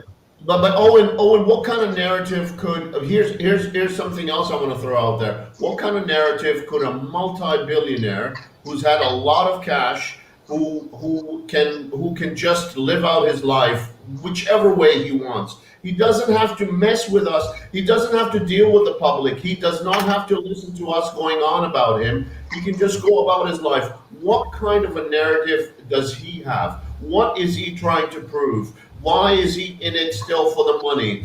Because there has to be a point where someone says, okay, I've had enough. Warren Buffett and Gates themselves, they've donated a lot of money. I'm not saying that they're angels. They're businessmen. However, there comes a point in all our lives where we become over cynical to some extent. And maybe that's where sometimes we need to step back a bit and look at what the situation is. Just my opinion. Go ahead, Darvo. If somebody, sorry, Gav. Right, I'm going to simplify this, and I'm going to go over to Carl in a minute. Let us not forget, right, that all political parties are funded in some way, otherwise they wouldn't be able to operate. So democracy for me is a bit tainted. So whether you're Labour, whether you're Conservative, Liberal, Republican, Democrat, whatever, you have to be funded by something, which leaves you open to somebody else's interpretation. Now, for me, the world is run by super powerful, super rich people who influence those sort of governments, right? So, on the grand scheme of things, we're just little fish in an enormous pond, right? So, democracy for me is well, it's a pacification. You know, it's something they give us to keep us quiet and stop us from rebelling. That's the way that I see it, right?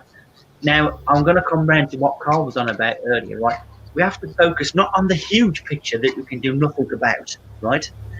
We have to focus on close to home, what we can actually do, what we can actually achieve within our own remit, right? To make a difference to ourselves. Start small, then get together, work bigger. Because people will only be effective when they come together and act as one. And at the moment, we're like a snooker balls that have been shattered all over the table. So we're not going to be effective. And coming back to Carl's little restart, I think that is a fabulous way of putting it back into perspective. So that's my shout. I think we're shattered, right? We're never going to get together until we can get to that reset. And the little reset has to be the point. Gaz is like some fucking Argyle jumper wearing fucking Braveheart. So there's words of fucking wisdom there. Wait, hold on. Eugene, I need to put this up before you start. Go on, you can do it. What? I'll put the disclaimer back on the screen. Not the Canadian.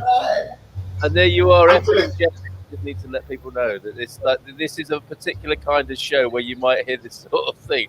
Although it might be that in the particular vernacular of your expression, we might have got away with that anyway. Go ahead, Eugene.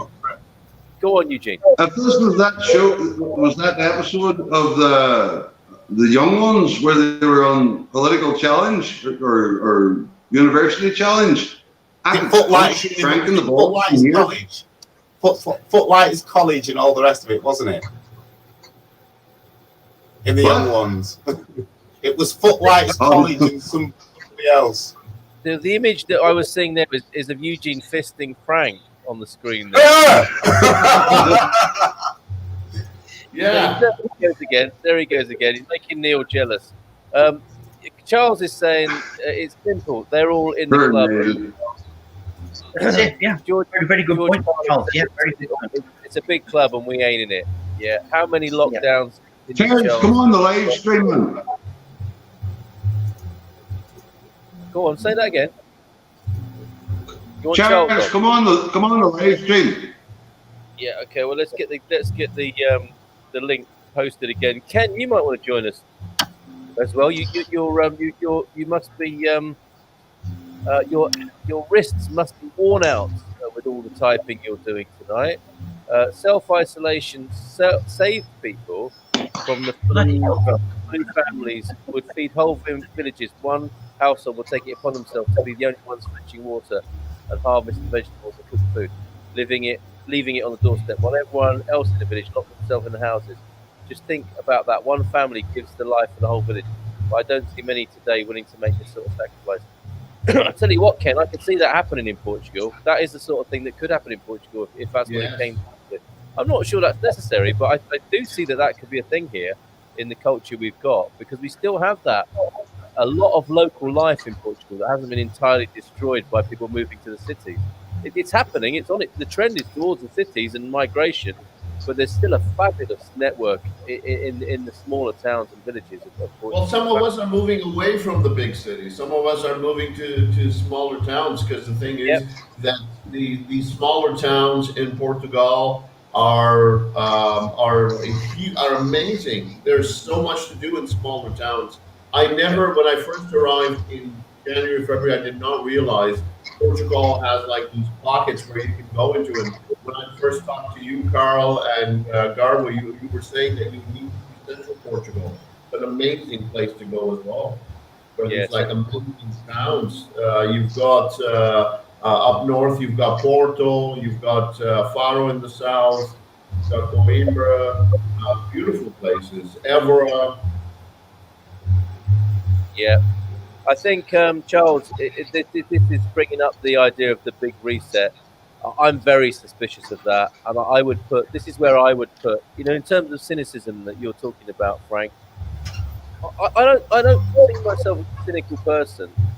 I see myself as as an observer of human nature, and I think that people of the kind that are the Zuckerbergs and the Gateses and the privileged children of the privileged establishment of the United States believe themselves to be extremely powerful people, which of course they are in many ways, and their worldview is that they will do their benevolent and philanthropic best for other people, and that may not be how we would see it.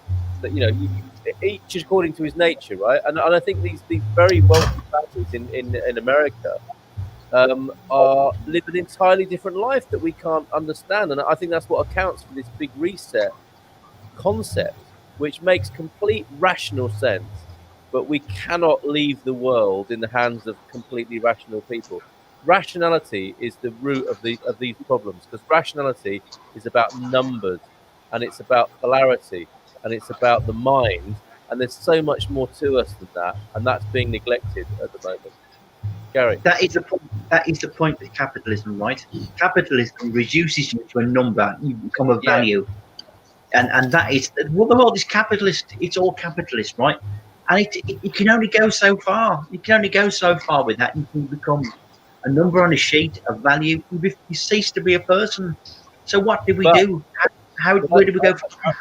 I feel like, and I would never have said this a while back, but I feel like I need to defend capitalism like Charles is doing here. I like owning property and not being a serf.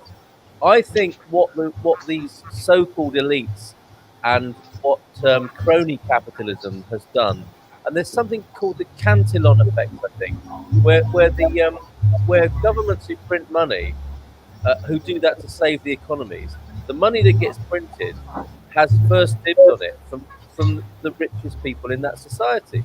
So they always benefit. They become richer, and the poor get poorer. That's not capitalism. That's a kind of weird sort of socialism, communism almost. It's like that phrase when back in the UK about 10 years ago when we realised that it was socialism for the rich and capitalism for the poor. If you're poor, you're encouraged to be a capitalist. If you're a wealthy elite sort of person, you basically live in a socialistic bubble, because the money gets printed and you get to use it and you get access to all the toys and the resources. That's socialism. Go on, Frank. My thing is that I sometimes think that we there's a line between demonizing capitalism and making it something that it's not. How can you blame Bill Gates or Mark Zuckerberg for having a product that everybody uses? So they have a particular product that has demand. Everyone is using it. They've obviously monetized, and whatever they've done afterwards, like let's say if they have not given their money away or if they've not spent their money wisely, this is something within our society that should be encouraged, where human beings need to have some form of an incentive. I'm not on the side of the capitalists. I'm not fully on the side of the socialists as well, because then everyone can be at who's that prime minister of Uruguay, the Pepe guy who basically is a socialist, and he still lives in the old crooked house, and he takes the salary. An old guy, doesn't care about anything. He's got a Volkswagen Beetle from 1965 that he still runs around in. I understand, and there's some charm to it, but we should also not give capitalism such a beatdown as well. I'm not. I want to make that clear. I'm not giving capitalism a hard time. Go on, Gary. Another important. I'm just looking at the comments here, right? Let's talk about communism and socialism and the differences, right? Quite patently, communism does not work. It's a lovely idea. Everybody shares and everything's equal, but human greed factor comes into it, right? That will never work. It will never work. Socialism, right, is different. Although it has key factors where certain things within the state, like transport and agriculture, are all kept under state control, it has the ability to cater for a capitalist element. But it's based on the thing that, you don't get too super rich, and, it's a fair deal for everybody. So, business people can exist in a socialist atmosphere, and there's no problem with that. And I think that's kind of where you're going to go with the USA now. You're going to have a watered down version of socialism, because with America, you never go forward with socialism. So that's going to be really interesting to see. But my point is, right, we're so fixed on us as a single entity, right? And, sod everybody else, I'm all right, Jack. Now, I came from a background in the old days, right, where we were community-based, much as we are here in Portugal, and this is why I love it. Where if somebody got in trouble, or they were down on their uppers or whatever, that the community would form around them and protect them and help them out, knowing full well that if that happened to them, then the same would happen. Now, boiling that down very basically, right, that's what socialism is about.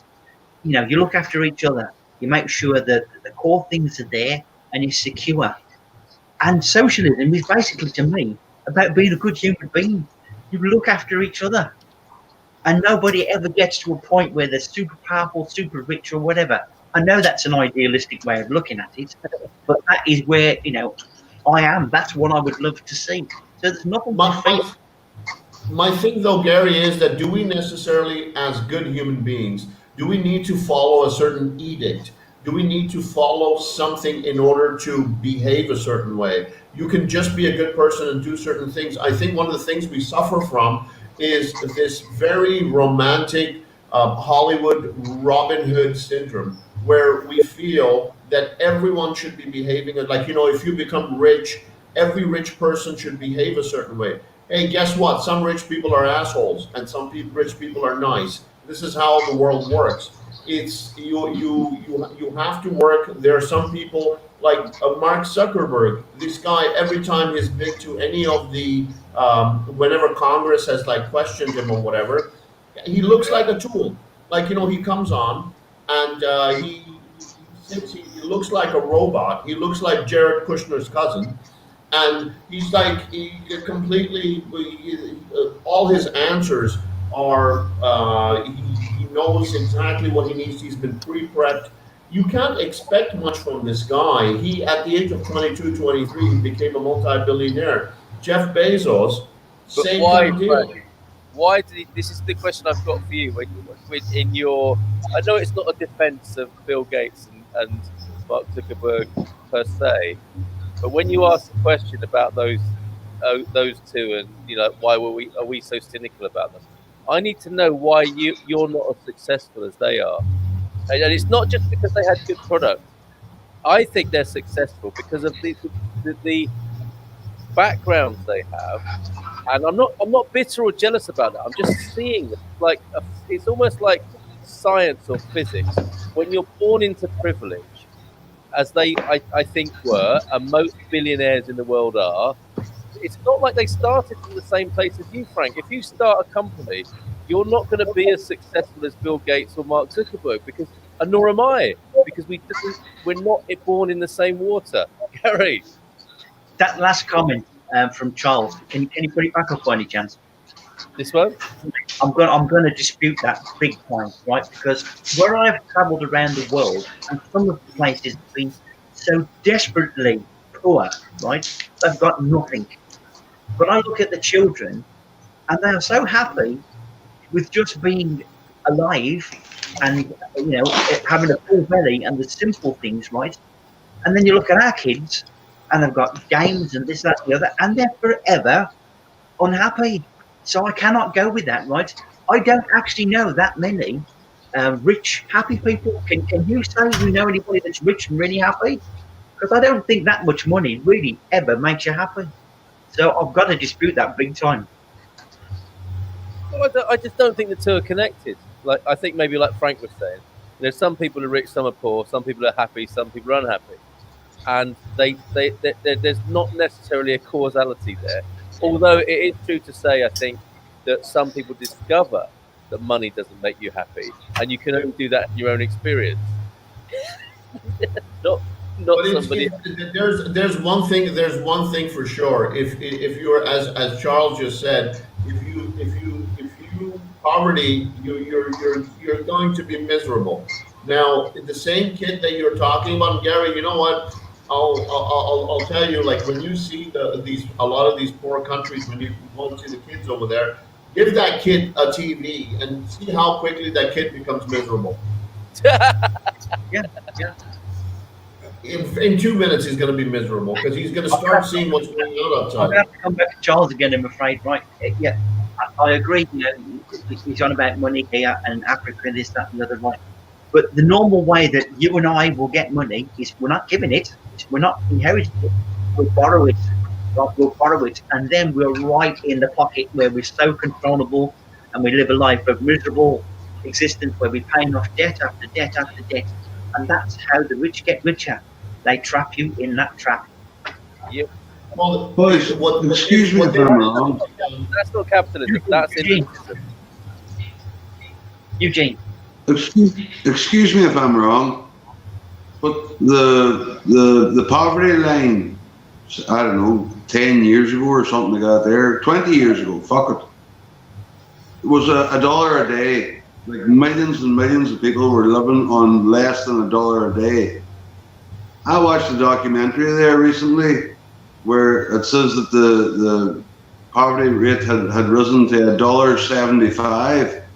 Now, I know that's not a lot of money, but if you were surviving on $1 a day and all of a sudden you were surviving on $1.75, I'm sure you would feel the difference.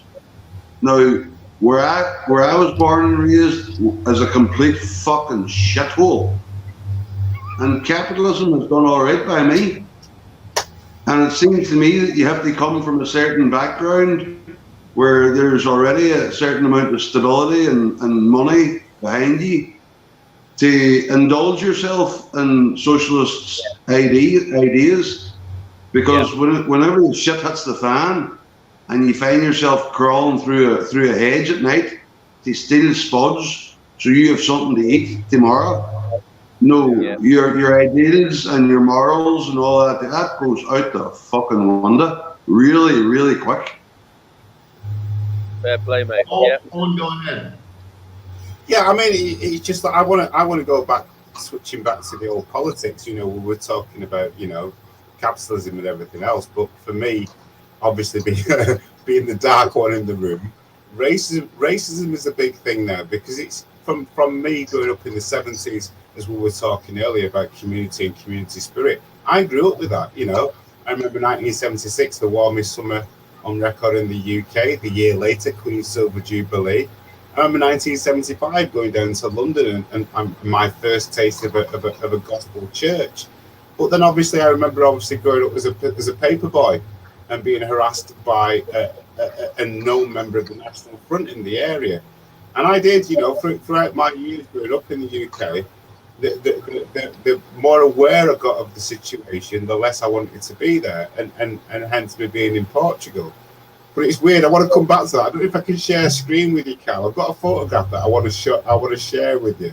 PM it to me. Yeah, just send it to me on Messenger, and I'll put it up on the screen. I will. If I can do that, I shall do that, because it's a photograph from a few years ago. Well, before I left the UK back in 2013, I was involved with None of the Above party. We tried to sign with the electoral register and everything else, and we had our first conference at Stoke Town Hall, would you believe? And it was a good day. We had a really good turnout. You know, we was there for constitutional change and everything else. And we were outside having a cigarette break. And the photograph I'll share with you, I don't know if I could do it via this, because I've taken all my photographs and all my videos off Facebook because I'm coming off it. But it's a photograph of me stood outside, and I've got kind of a scowl on my face. And if you look very closely, very clearly behind me, there's Nick Griffin. Stood behind me. He turned up at our first party conference. And after 45 minutes, I'd had enough, and I went over to him and his cronies and asked him what he was doing there. And it was research. And it was only about 2 or 3 years after then is that Tommy Robinson came to the fore. Yeah. So what we can gather from that, and when I say we, it's a collective of friends that I know, is that a lot of these parties that started in the UK that was quite clearly on the side of Nick Griffin and the likes were infiltrating independent people that wanted constitutional change in the UK and finding out what they were doing. So hence the reason with Tommy Robinson big exposure over the last 2 to 3 years, because they've been working on that on a long while to get into the minds of people and to, you know, to be with everybody else. And it's just so bizarre that when I look back at it now, looking back at the UK and see the political situation there, is that it is so divided. Is that it's upsetting. It's mind numbing that people can't see that this has all been set there. And I see that obviously because I was politically involved. But when people don't see the obvious that's there in front of me, it's fucking annoying. I'm going to swear. Sorry. But it is. Well, we're all men together and free as well. Why do we work so hard and so long to retire? Not so we can give it away to the less fortunate. It doesn't mean we don't care for them, but that's just how the world works. We understand that. Spot on, Charles. And you've got to make sure, it's like, you know, it's like the masks in the plane, isn't it? You've got to make sure you're breathing first yourself before you help anybody else. Absolutely. But I think that's the sentiment. Yeah, it's right. That's the sentiment of the minority of the people, isn't it? And that doesn't necessarily factor in, Charles, how obscenely rich some people are and how they got to be like that. And actually, I'm not bitter about that. I just see that's how the world is. But it's still an interesting phenomenon how it's got like that. And then I think it's also interesting to understand the dynamics of how it got like that. I would love it if everyone has enough food and clean water and safety, but utopia doesn't exist. Fair play, Charles. Thank you for sharing so much. That's what I'm saying, Carl. It's a situation of we are expecting everyone to behave like Robin Hoods. Take from the rich, give to the poor. You won't have those kinds of people. You won't have rich people who will always give to the poor. They will always give when there's a tax break involved. So 85 to 90% of these people got rich for a reason.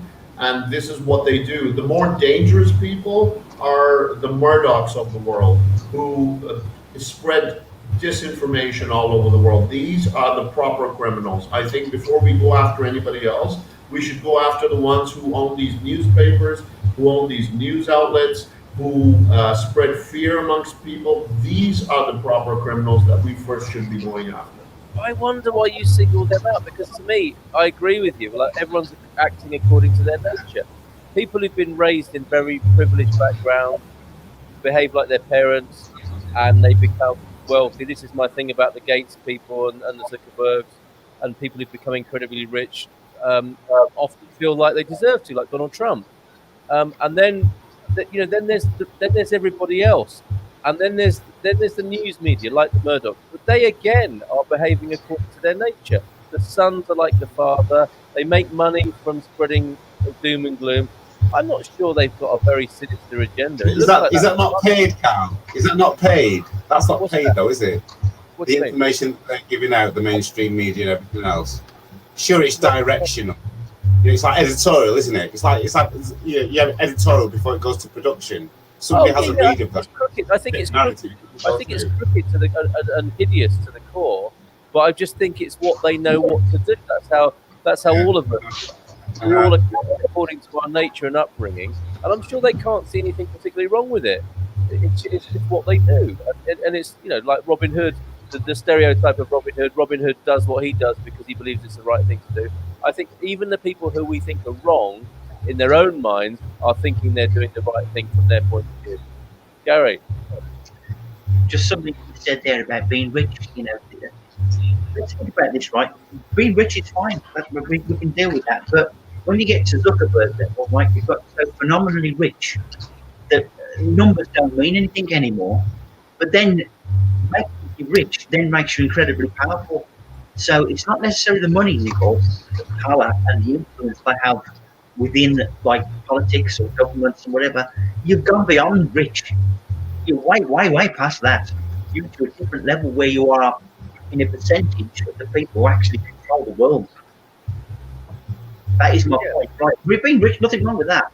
But you go past that point where these guys are so super rich, they can influence governments, countries, right? And they're accountable to nobody. So, who polices them? I just need to say, Charles, there's no need to apologise. Don't need Absolutely. to apologize. So. I mean, it could get worse here because Ria's asking the question. Well, since everyone is being serious, I'm curious what other people think of our president. I mean, that's just going to tip this over the edge if we go into that. Oh, Ria, I'm going to get another drink for that one. Hey, listen, Frank, you get yourself a drink. I will get myself a drink, and let's talk about it because I'd love to talk about let's it. talk about let's talk about it. Are we going there? We're going there, are Yes, we're going there. Yes, we are. Yes, we are. So it looks like we are talking about the incumbent. You start, I'm going to get the drink. Oh my goodness, they're getting ready. It's like they're training for this next segment. Is there a way to get on your makeup? I actually will miss Trump if he gets like de-elected or whatever. I will miss him because he's colourful, he's entertaining, and he's just been in a world of complete dull greyness and sameness. He's a bit of a sort of entertainment factor really for me. So I kind of miss him in that respect. But as a person, he's horrible. He really is. But He hasn't gone anywhere, Gary. He's not gone anywhere yet, and he doesn't go anywhere technically until the 20th of January, and he still might not be gone then. This could be an interesting next hour here on the Expat Man Cave. I think I might need to go and get it. Eric, you were asking me what I was drinking. This is Algarve orange juice. This stuff is delicious, and it's even better with vodka in it, which is my little secret between you and me. Trump will win in the end. Don't bet against him. So we have got an interesting conversation ahead of us here. Be nice, everybody. Let's stay respectful, as we usually are on the Expat Man Cave. Let's share our views. However ridiculous we think the other is, let's share those views, because that's the point here. Is expansion and understanding, not winning, not arguing, not debating. It's about expansion and understanding the other if we possibly can. Ria's going to miss your man too. Not every day you can see a large orange man on TV. Well, that's a low blow. And actually, when I saw the press conference tonight, I thought he was looking less yellow in the hair, more grey, and a less tan. Interesting. The fraud is rampant in our elections, and it needs to be fixed. And I imagine that's been the case for a while, Charles, but it's been brought to a head here, isn't it? This last campaign, vodka on the rocks, skip the juice.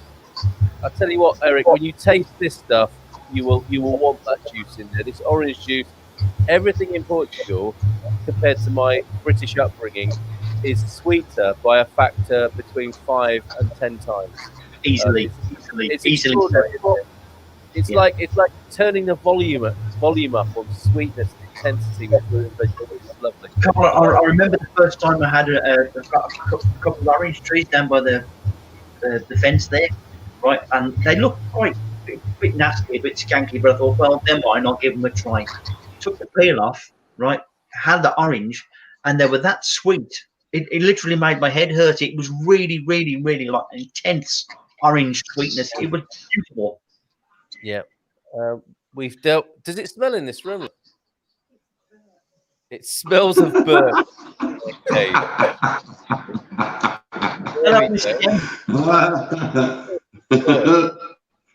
Hello, Mrs. Carol. Mrs. Carl. Hello from Ireland tonight. Yeah. Owen, we've turned your bass thing down a bit because it's killing Reed's ears. You might have. I'm sorry. Let me just go and have another word. I will sort that out immediately. No, you can't tell him off for playing his music. I mean, that's a very Portuguese thing as well. People playing music have the right of way. It's like when. Shall I? I've actually got a radio mic that I can plug in. That might be a bit better. Say that again, mate. I've got a radio mic that I can plug in that might be a bit better, so you'll pick up my voice directly from that. Yes, I can hear you. Okay, I mean, you're fine. Yeah, there's a bass sound that's coming. Yeah, maybe. Sorry. If you mute yourself between speaking, that should do it. I will do it. I do apologise, ladies and gentlemen. I apologise. That's the easiest thing to do.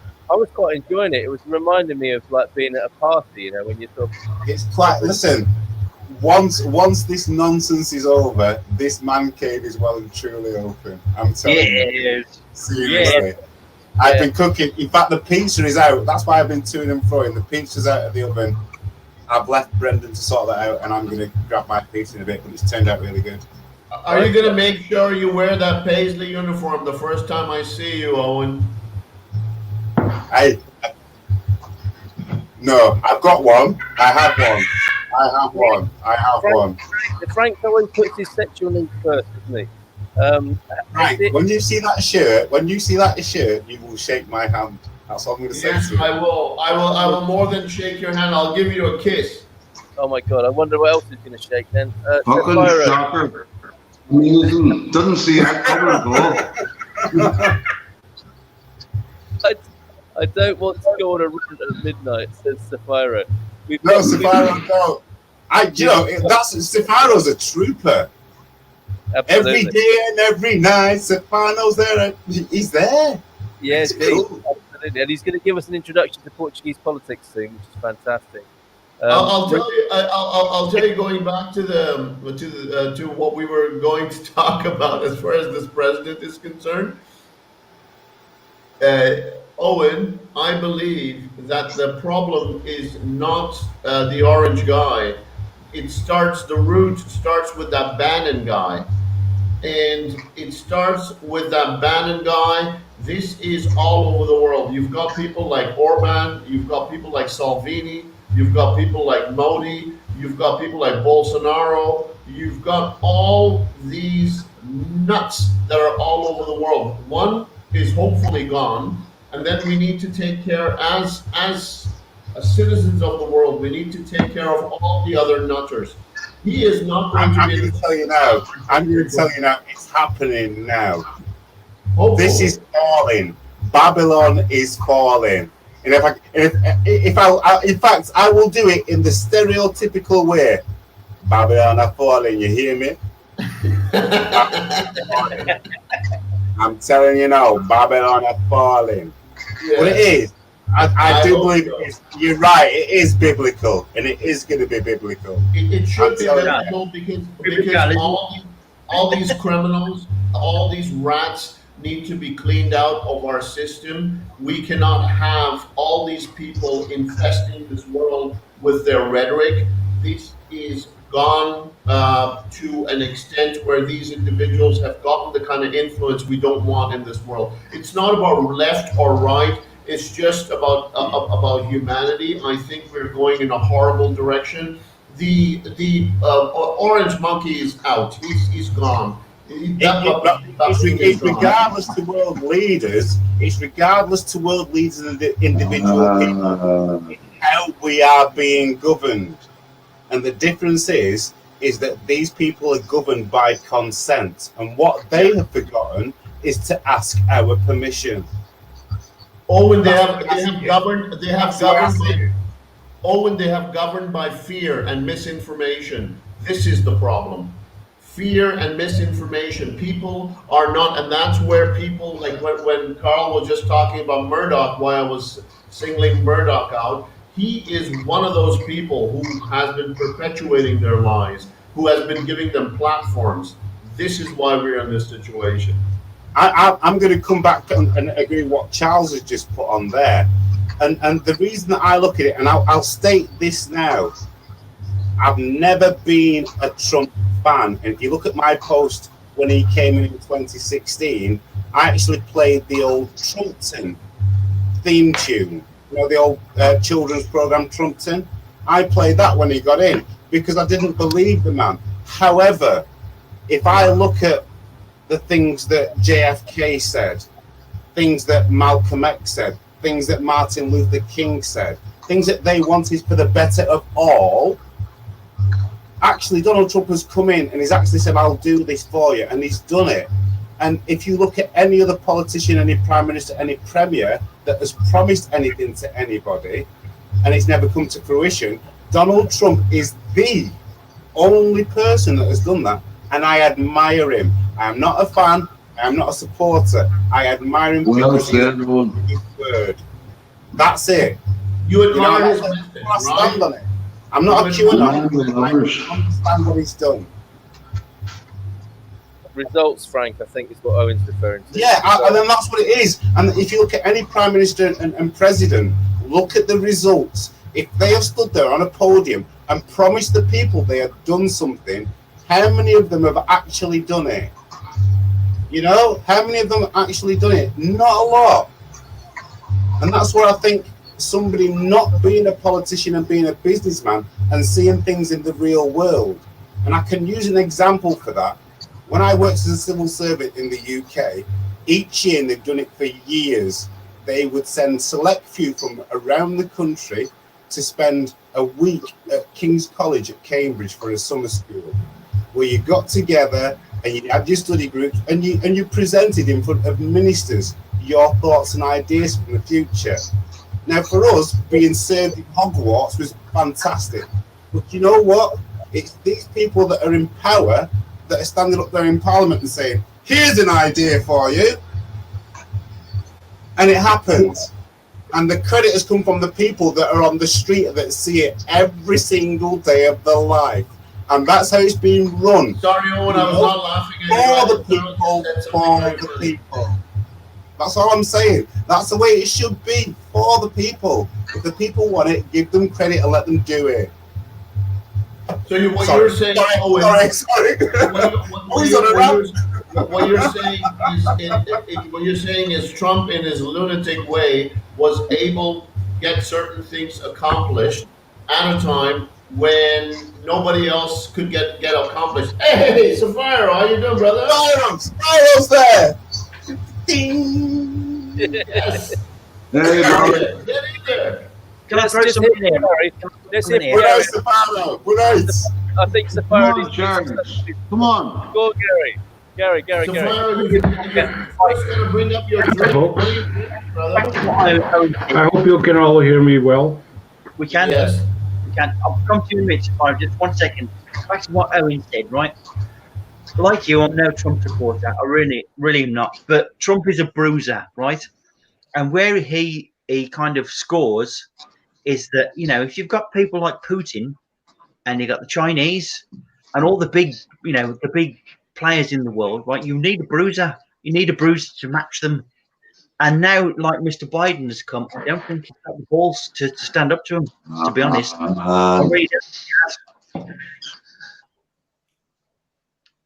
I don't think he's got it. I really don't think he's got it. He's a nice guy and socialism and all that, but if you're playing in a big boys sort of game, you've got to be a sort of... All right, Mr. Pyro, back to you. Hello there, sir. Great to have you with us. Thank you for all your 100% attendance, I think, this week on our live stream. Well, Thank you for having Go me. ahead, Safari. I hope the people can understand my English a little bit. Since I am usually my parents complain a little bit about me talking in very low and a monotonic voice. So I hope everyone can understand me. If the mic is okay, just thumbs up and I can join in on the conversation if needed.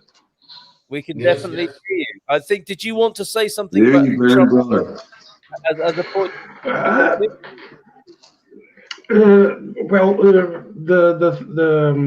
The issue with people discussing Trump just about now is that he's not very well seen among most of the Portuguese Always frozen. people, Very good. which is a little bit of a concern. Yeah. Regarding everything else, we tend to be Portuguese tend to be a very Christian and religious people, Yeah. which tends to be a little bit difficult to, how we say, have an open mind to the fact that, for me, for example, I don't feel the need for religion to be a construct and a path to what a person can be or not. If I'm making my thoughts through, I think. You are. Now, regarding the orange ape, as I like to call him, history tends to be history. If people don't remind of history, history tends to repeat itself. So, for example, what I've seen from 4 years in the past when he first ran as to be president is that his type of speech and his type of addressing the people was very much like Hitler in Germany. Mussolini. Oh yes, Mussolini, he you was will a say. little bit like Hitler in Germany, where he and basically far right extremists complaining about Jews. In this case, Trump complaining about other races and minorities, which, from my understanding of the American culture, if I am not trying to offend anyone, black people, for example, are not a minority in the United States if we count by persons. They are the majority, not the minority. Now, the laws and regulations of America tend to be a lot forceful under those people. For example, the fact that in Portugal, just for comparison, a person, even if it goes to jail, is allowed to vote anyway, even if he's remaining in jail. Not the same happens in America. If a person is considered guilty, it remains guilty for the rest of his life after he is released from jail, for example. That is a penalty. It is a citizen nonetheless. He committed errors, but he paid for it, and possibly he even changed the fact from being uh, convicted of those felonies. That's just my relatively small rant, I think. You're most welcome. You're most welcome. That's a good debut, as far as I'm concerned. I would like to share something with you in terms of the Portuguese-American relationship. This is worth a look, I think. I'd like to share this with you now. I hope this is coming out on your screen. This is when Trump met. Yes, I actually saw that. I actually shared a little bit of that. I found funny that Marcel did a yank on the on it. Yeah, yeah. It was quite funny. Give it to the orange ape.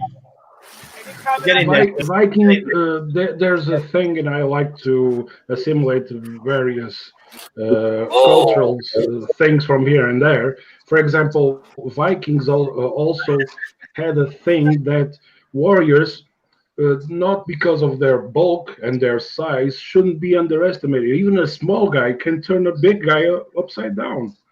That Yeah. is what we see on that picture here, on that video of Marcelo yanking the president of the United States of America because he's more powerful. And Yes, still, indeed. he was gotten balanced by a small Portuguese man. Yep, it was a great moment, I think, for Portugal. This is an interesting question. Where are you based, Safaro, in Portugal? I'm based just on the city of Matosinhos, which is the town next to Porto. Oh, okay, Matosinhos. You're in the IT hub, the white heat of Yes, technology. it's not been easy. I recently, since I was unemployed, and I still am, unfortunately, due to this, I didn't have the the luck of finding a job because I didn't have a full, we call it the 12th grade, which is basically the college before university here. So I didn't have my complete studies until that point. So I went on 1 year and a half to take 3 years of college. So to complete my studies, because it starts to be more of a requirement on search jobbings here. So instead of the 9th grade, I have to have the 12th. So I pick up on studies for 1 year and a half. And unfortunately, my studies end up in this February this year.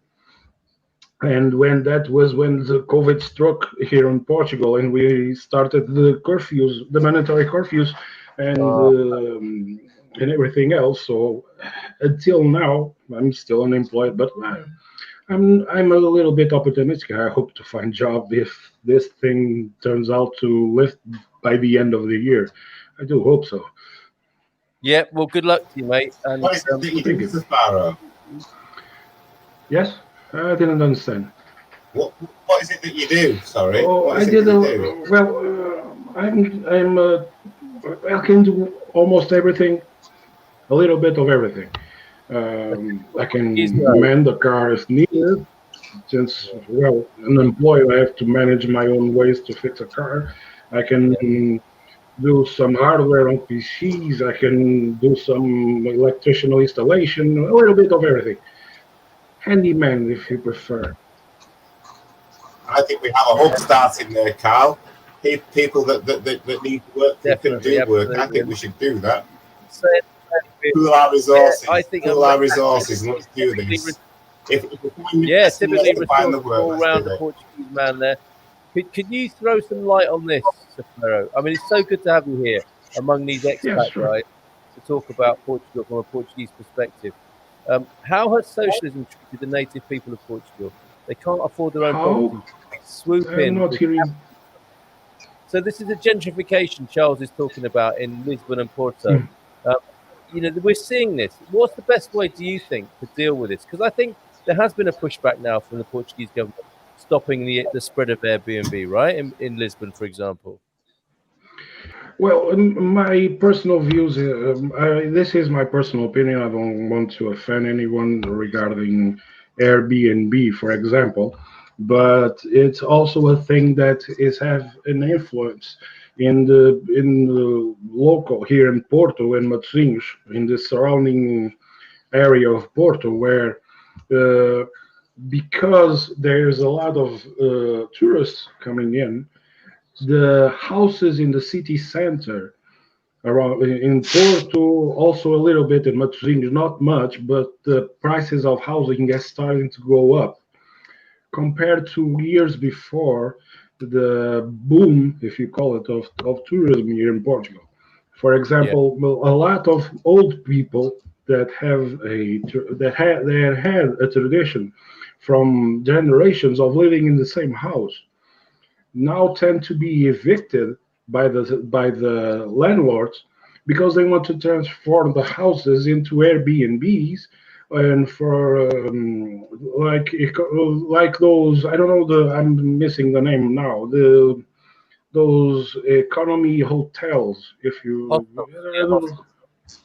hostels. Yes, thank you for that. And it's been a desertification of the elder population on those areas, and even younger people cannot afford to pay to maintain to even rent a house in the city centers, which is a bit of a how I put it. It's a bit Yes. sad because usually city centers like Porto in Matosinhos usually has a lot of life at night, for example, and still have, but not the same as it was before. Yeah. Yeah. Frank, did you want to add something? Mario, I wanted to ask, based on what you're saying, do you believe that amongst the locals there is bitterness based on this? Because what I have seen, my perspective has been since the time I've been here, is locals If have been very welcoming, and it's overall people in Portugal have for us, we amazing. don't have any bitterness against foreigners coming to live with us. Yeah, We welcome you all with open arms. I mean, since if I'm not mistaken, regarding Portuguese history, I'm a little bit foggy on that. But ever since the discovery era we had, where we were explorers, we were all around the world. Even we were slave traders. If the Portuguese doesn't admit that we trade on slavery, then it's not our own history to recognize. Although in history books, in Portuguese history books, slavery is just addressed as a little part of the economy, or it has little influence on what Portuguese mentality and customs are. But the truth is, Portugal enriched on that period due to slave trading, and also due to the spices.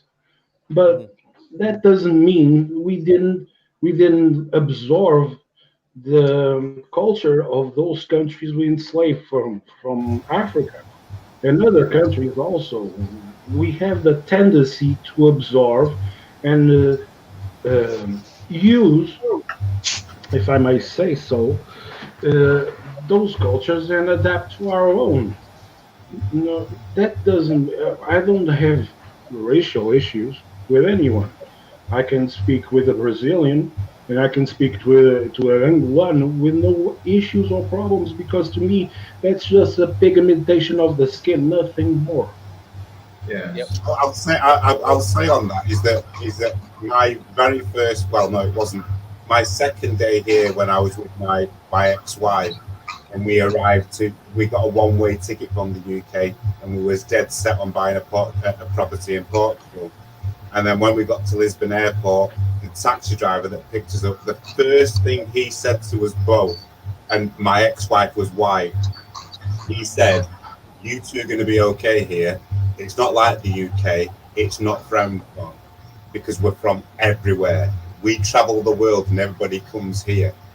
And that's what made me Yes, think this is where I want to be, is because Yes. of that. And that's what did it for me with Portugal, is because you don't have a barrier, you don't have a preconceived idea.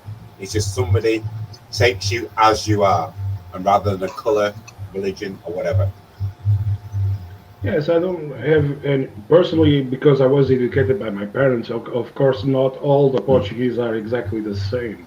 I speak for myself because that was the way I was educated. I was educated with an open mind, although with the religious side of things. But that doesn't mean, like I said before, that the religion should be strict or be a construct of the personality of a person. If the education given to us by our parents and that what we learn in school can be complemented with each other. Of course, for example, I know a lot of rich people they are good people. Uh, I don't know, I don't personally don't know a lot, but a couple of persons that have a very wealthy life, but some of their kids and their sons are not so good and don't behave the same way when they are not in the same room or accompanied by their parents. That to me is selfishness. I really don't like it. I may like the person I am talking to, the parents, but I may not like the son. and I tend to cut off relationships with the person I do not like. As simple as that. Fair play, Gary. Got a question down there. I'm going to try a bit of Portuguese, if you'll excuse me. No, sure, go ahead. No, I'm in your country. I'm going to try. Is it muito prazer conhecer-te? Pleased to meet you. Yes. I mean, anywhere near it. I mean, you understood that? No, yeah, I understood it perfectly. Even though we have a thing that. Good job, Gary. Even though that we tend, which is a thing that pisses off a little bit, is that the fact if, for example, Americans tend to do that a little, is that calling us Spanish. We really hate that. I understand that. When a American or somebody else, even from Europe, calls us Spanish, we get a little bit pissed off. I understand that. Yeah, I have fair enough. 2 questions. I have 2 questions for you, right? The first question is, right, and I've never quite got the answer to this, is that when, like with housing, when you get houses, how much do you think that housing is passed from parent to son, daughter? Is that quite common, or is it more rented stuff? No, it is very common here in Portugal. For example, it is not uncommon. On the contrary, it's very common for like myself. I have to admit, I live with my parents. I don't have, because since I am unemployed and I don't have any fundings from the government to sustain myself, because during to this pandemic doesn't help me a lot. Even if I had the right to, I probably wouldn't apply to have that. I have a family that can back me up, and so I still live with my parents. That is a common thing in Portugal. Foreigners must not be surprised if a single man or a single woman that cannot afford to maintain a house or rent a house or even buy a house on their own to live with their parents is a common thing. At least in my perspective, where I live, it is. So it is pretty common. This is not a thing to be sorry about. It is a good thing because you look after each other and you're safe. Yes. You're safe with each other, and that is a beautiful, beautiful thing. So that Portuguese people have a tendency to but it's starting to be an issue when we start to look at big cities like Porto and Lisbon. There starts to be a coldness in the mentality of persons when regarding to relatives. Usually, and I am from that mentality, we take care of our elders independently. If I have the capacity to take care of my parents, I will. If Can I ask another point where just one more question? Now I'm out in the centre of Portugal, Albiazra, near to Mar, right? Now this puzzles me a lot. I don't understand this. There is so much land, so much land available, which is not being farmed. It's not being... Sorry, you'll have to repeat because I didn't understand. Yes, okay. I'll wait for you to come back. I have always wanted to ask this question. I am in the centre of Portugal, Albiazra, yeah, which is a big farming country to grow crops. Why don't people from the cities, because it's so expensive, so expensive to live in cities, come back to the centre and use the land available to grow more crops, because it's great land. This is what your country. Well, the thing is the luxury, if I may say like that, the luxury of life or the living is more. You get access to more things for items or trinkets or furniture or housing or jobs. You find it more easily in city centers and on the coast of Portugal. Not the same happens in the interior, where villages usually are habited by all elderly people, and they still live there. The immigrants we have, they go to other countries, for France, Switzerland, England, Brazil, also United States. They usually are from the Azores, Madeira, or from the inland, from cities with on the inside of our territory, because they don't have the way to make a living for their own. They have their own micro living. They live basically on a daily basis. They don't have a monthly income that we are used to here in the cities. So they resort to either coming to the coast or migrating. Okay, so what you're saying then is basically you need the money, you have to go to the money and get more money. Basically, yeah. I understand. I understand. But it has been a concern in these past 2 to 3 governments to try and incentivize younger people to move into inland to the interior of Portugal and start living on those villages and start growing their own businesses there, because that's one way to maintain those villages and not desert. I'm going to say in Portuguese because I cannot say it in English. Desertificação of the lands that we have on the interior. I think this is the future. This is the way. This is the value of Central Portugal needs people, and your people know how to farm, and it's in their blood. So it's a good way to go. But thank you for your honest answer. Thank you very, very much for that. I really, really enjoyed it. Thank you. No problems. I have pleasure to answer any questions people have. Sapphiro, I have a question for Although, you. If you were to go, it's a Sure, go cultural ahead. question. If you were to go with Fado, would you go for the Fado from the north, or would you go from Fado from Lisbon? I wouldn't go with either. Oh, you're okay. Which one? I am, Sure. even though it is a cultural thing, and there are some fado musics I do like, I do not have a preference. I am a heavy metal guy. I like admit rock. I like rock.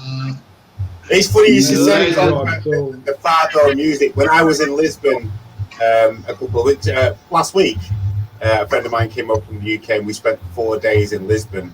And just up the road from the hotel that we were, there was the motorbike, the cafe race museum, cafe bike race museum, and across the way was the Fado bar, and I never got to go. But the weirdest thing is being told there's a rooftop bar that we should go to. So we got these directions on the old Google Maps, and we followed the street, and then we were just confronted by what Prince Charles would call a carbuncle. Yeah, it was just a concrete building. Yeah, it's like that. It was a concrete building. Very good. That was so park. And then when we got to the top of this building, it was the most beautiful bar at the top of this unused multi-story car park. But the Fado bar, I didn't get to see. I think we were there a bit too late. But it's something that really does interest me. Fado you find in local pubs. For example, Fado is more common if you go for Alfama in Lisbon. You easily find local pubs, small pubs, where people usually go there to sing. Even renowned actresses and singers usually go to those small pubs and sing on a regular basis. In Portugal, I cannot indicate you any spot because I usually don't take family experience, isn't it? It's a full. It's the full family that goes. You know, it's not just an adults only thing. It's literally a family event as well. When people do go to the Fado bars, the meals are all included and everything else. Yeah, it's the untranslatable word that we have. So that Fado usually focuses on the tragedy, on not that Fado is a sad thing. There are plenty of happy and enjoyable Fado songs, but usually Fado is a tradition that is aligned with our sea life, has our fishermen, has our navigators, all remote to that era. Even, for example, our Portuguese classic guitar is a variation of a classical, if I'm not mistaken, English. Just we added a few more strings to it and became our own thing. The same way as, for example, the ukulele in Haiti, in Haiti, is a variation of our kazakhin. There's a thing we spread around the world. People just don't know it. It's good you talking about that, because here in Qatar, where I am, I'm in Besiktas, just outside of Sirte. But the music scene is amazing. Like I said, throughout the summer here, there was throughout August and September down at the river beach in the middle of Qatar, there were bands playing every night. So you had your fado, you had your accordion players, you had your cover bands, and you had your traditional bands that was playing, and it was amazing. 2 months to go. I mean, we went down every night, 6 till 8, and it was just amazing. You know, there was a bar there, and even though we was on the lockdown, there wasn't the sense of the social distancing. It was just a great atmosphere to be in. But going back to what you were saying, it's a tradition. The tradition that's here and still here, that's lost in the UK and has been lost for a lot of years. Yes.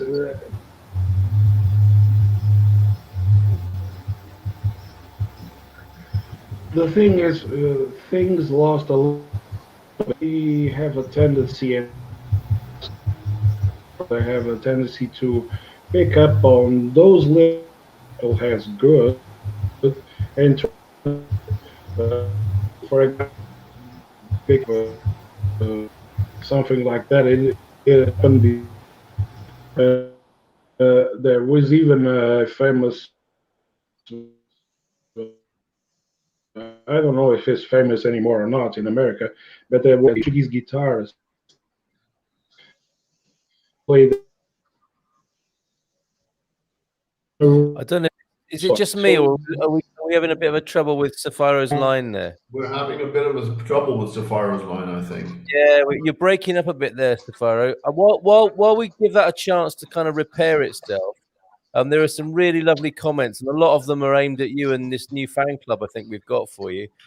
Charles says, I just want to get drunk in a pub with all of you. I think we can look forward to that, can't we, at some point?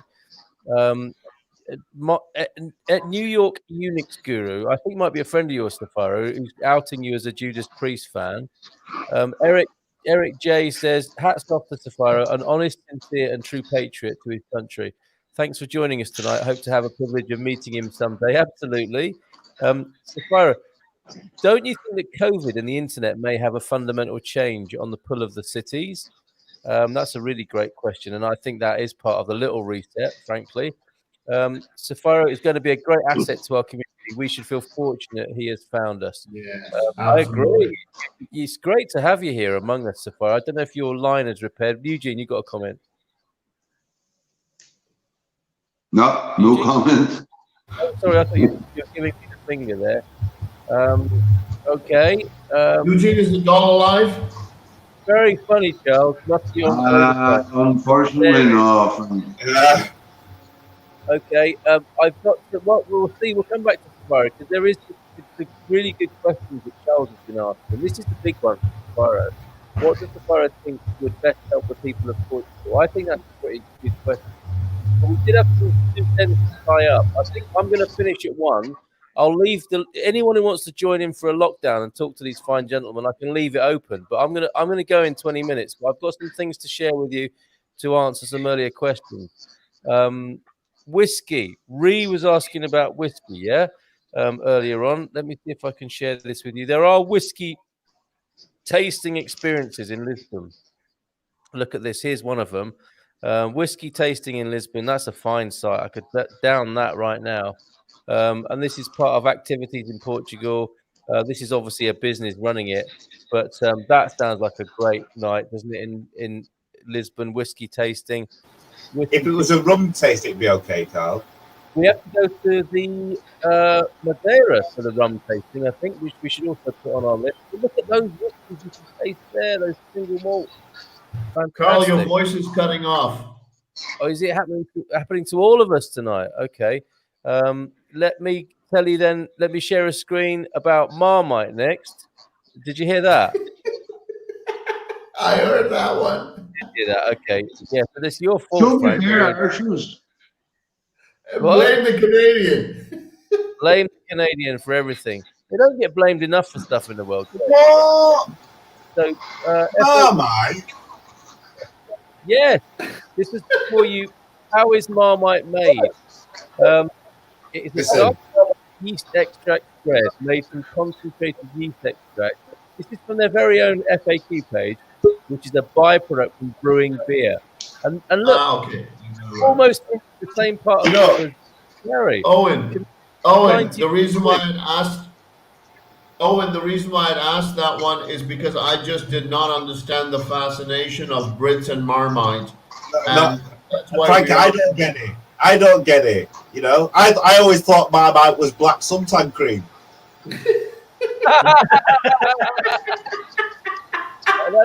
How are you disabused of that? With all the stands. I'm not. I'm just saying. It's not a food product because It's not a food product. You just don't eat stuff like that. You just don't. I hate it. I'm just not a Marmite fan. Brendan, my landlord, is a massive Marmite fan. So anybody watching from the UK, if you could please send it to www. I'm just not a Marmite fan. Ken was asking, here we go. Look, just back with us now, which is fantastic. But Boris Johnson has given Dominic Cummings the book by the look, and that's the walk of shame from Downing Street, isn't it, with your cardboard box. And that's probably got some whiskey in it. Good Johnson has ordered Cummings. Okay, you're not unhappy to see him go. And his ally Lee Kane has gone with him as well. Both ardent Brexiteers blamed by MPs for a macho culture and a series of communication crises. They were asked to step down on Friday today instead of staying in place until Christmas. So there you go, Frank. That answers all your questions about Marmite, Dominic Cummings, and Ree's question about whiskey tasting in Lisbon. Go on, Frank. When do you think Boris Johnson is going to fire his barber? Never. I don't. I think it's what is with clowns like this walking around? It's just, I just don't understand. First of all, you're completely unkempt as a UK Prime Minister. You come up with horrible policies, and on top of that, you can't even get a proper haircut. What's wrong with this clown? Can I just give you just a little bit of a heads up? Something that I've found out from some friends of mine in the UK is that I do believe through the common law courts is that a certain Matt Hancock is going to be served papers on Monday morning. Ooh. Interesting. That's all I'm going to say. All I'm saying is, it's something that's got out today. I've received messages of it today that Matt Hancock will be served papers on Monday morning via the common law courts of the United Kingdom. And you don't. Charles, does that mean Machado or Machado? It's Machado, I think. Yeah. Machado. Machado. Dead fungus equals you, Marmite. Give me Bovril. Yes. Yes, Peter. Yes, Peter. Bovril's better. You should be safe for beer, so race. Marmite. Why do I like Twiglets? This is like, it's one of those things you could lie awake at night wondering. I don't like Marmite, but God, why do I like Twiglets? My true Portuguese name is wow, that's a Machado. Can we all make sure we've got Portuguese names by the end of this show, please? Yes, we should. Owen, Owen, when we're talking rum here, right? I know that me and Frank like dark rum. Are we talking dark rum or white rum? I'm talking Appleton's 18-year-old reserve Demerara. Oh, you're speaking. God, yes, That's what I'm talking about. Oh, that's Absolutely. not for pansies. I'm coming over that river, man. I'm on my way. That's a proper Can't drinking. beat it. It's just one of That's the a proper nicest, drinking, Owen. longest lasting drinks ever, and it's beautiful. Excellent. It's really, really nice. In fact, that's my I fear that rum will bring out the proper beast in Garvo. I think that is one thing that will do it for Garvo. Listen, when I'm done with this plastering, the man cave is done here. You have to come over, have a pizza and rum night or whatever, a food night and some rum. In fact, I might even put some curry. I'll do some curried goat and everything else. How's that? I'll do a West Indian. Yeah, I'll do a West Indian night. We'll get some rums out. We'll all get over. Let's do the do. That is amazing, and I promise I won't even mention the 20 championships. I will not. Do you want to mention about losing your manager quite soon? Don't bring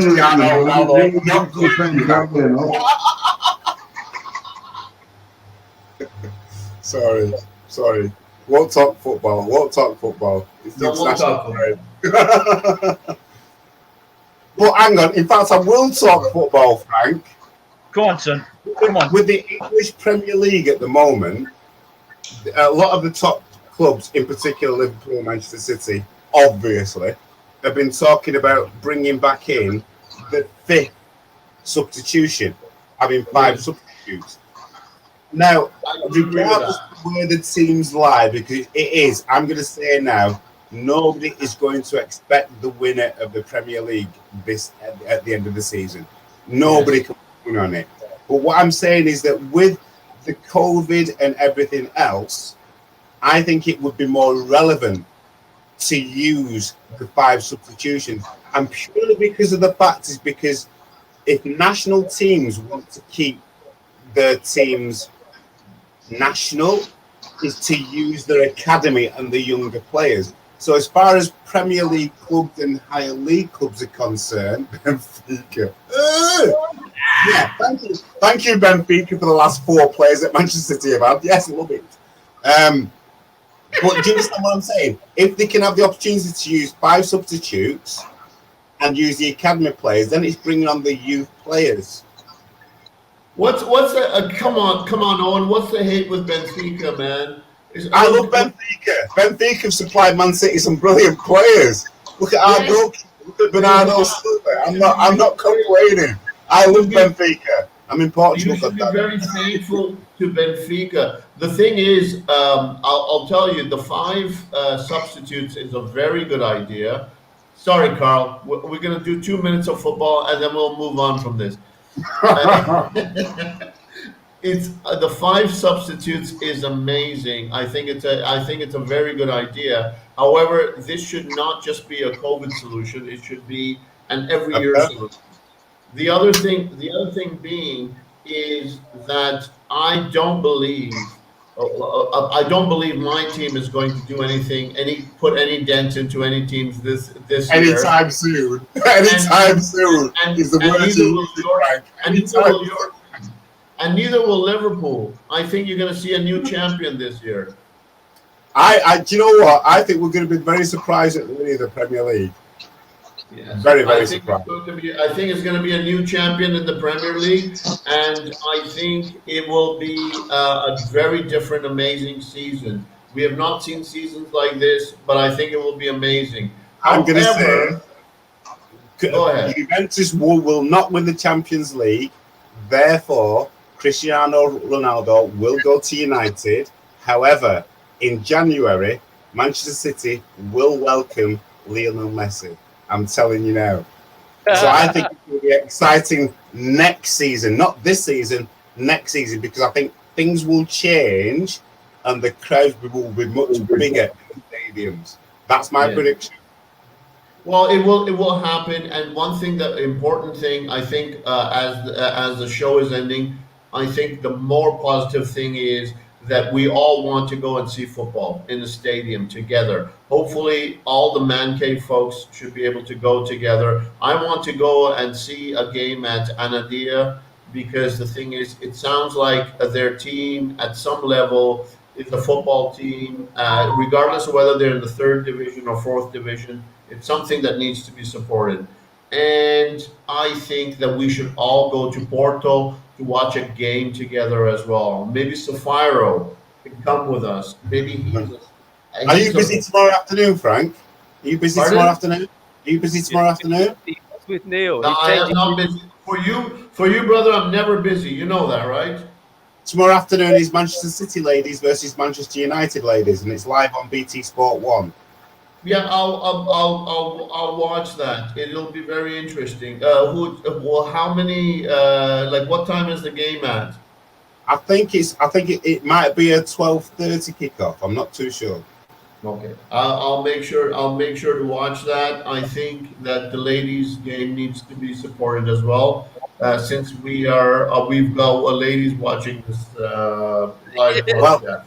I will tell you, 30 plus years a Man City fan, and not once have I ever had a name on the back of my shirt because I support the whole club. Yes, we need to support the whole. From the ground staff upwards, seriously. We need to support the whole club, and we need to support the whole game. That's what community is all about, isn't it? I mean, when people support a team, it's part of a community. So you support everything that's involved in that community.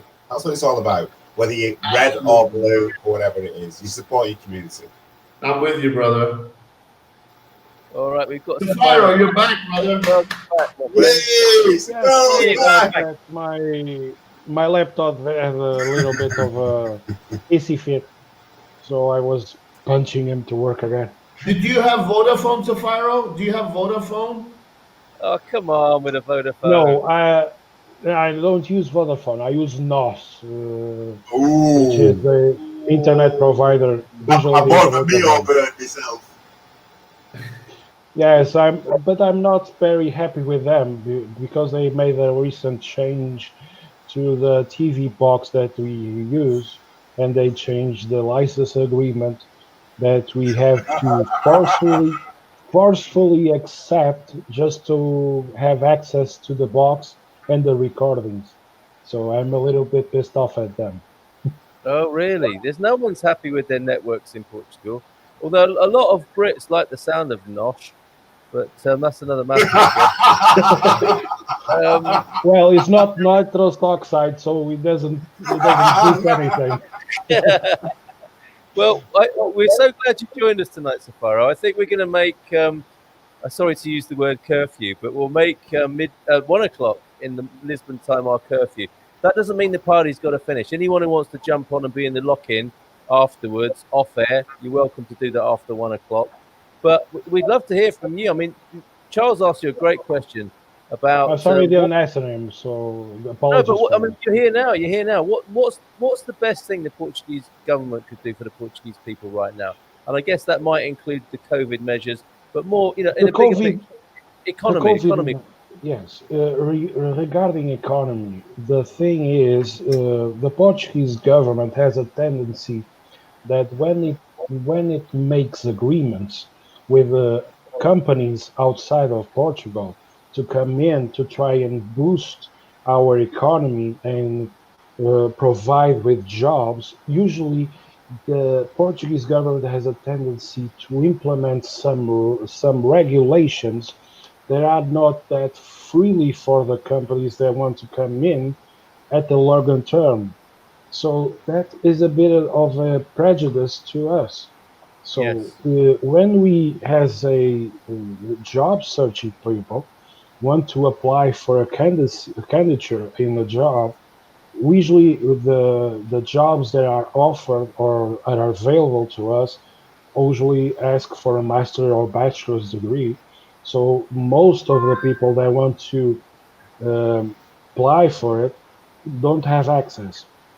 That doesn't mean that we don't support and welcome companies to Portugal. In fact, we want more companies to come to Portugal, even startups, if that that now starts to be a thing globally, where startups and new companies with new ideas start to develop good businesses and products. We also want that. Now the thing is, and I is that sort of thing that I was trying to leave for a discussion more about politics that I agreed to do, and that the mentality of the government here is also try to get a hand on the profit. So Okay. that is the idea that a common person, a common Portuguese like myself, have when the government tries to implement certain regulations in jobs and companies when they come here to this country. I think that's a great answer, and it's. I think it goes back to what Charles was saying. If you're going to have um, capitalistic growth and enterprise in Portugal, the Portuguese boats have to rise with the same tide. It's like the foreign boats rise, and the Yes, politicians rise, but the Portuguese people are still anchored to the bottom of the water, and their boats stay where they are. And that's the problem with in the cities, isn't it? With being pushed out of their homes. yes, People need. a Yeah, problem go on. with the city, for example, now that electric cars start to be a thing, we have lithium mines that are still unexplored, and we have apparently, I don't know, I'm not a geologist to be certain of how well our lithium reserves are, but apparently Portugal has a good reserve of lithium to produce batteries that are necessary for these incoming industries, especially in the automotive industry, where now electrifying cars is a necessity. And many European countries, like Portugal itself, also tries to implement more environmentally friendly um, laws that facilitate or that welcome those types of industries here.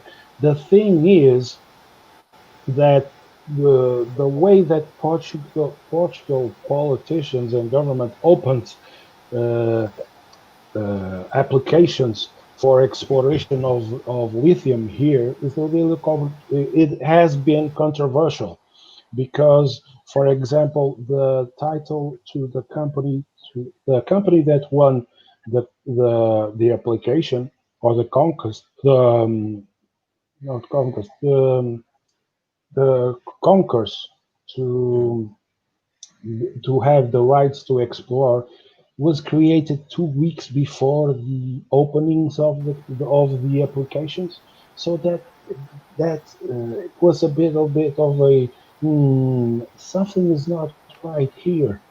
And when they were to research or to investigate who is responsible or who are the persons behind that company, they found out that the persons that are responsible had a bit of hissy fit with the law.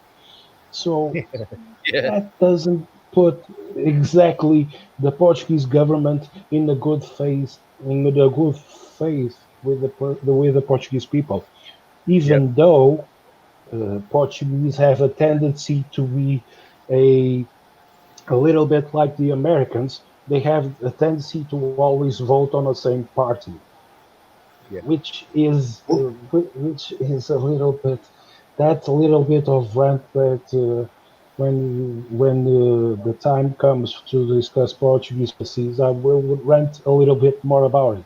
I Rant. was going to say, with that, because I would say, just from what you were saying then, I, from my point of view and from what I've read, I would relate that to the Salazar regime that happened for a long, long time here in Portugal.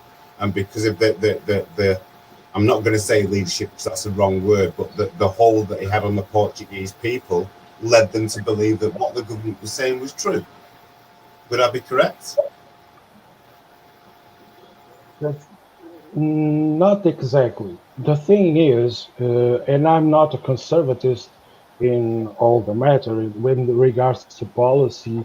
I'm more of a centrist person. I'm speaking here freely, so Uh-huh. it is a thing that when we are about the discussion and people ask me questions about the Portuguese government and how I view the Portuguese way or Portuguese ways of addressing policies and laws and everything else, I want to make clear that a left, I'm a center. If I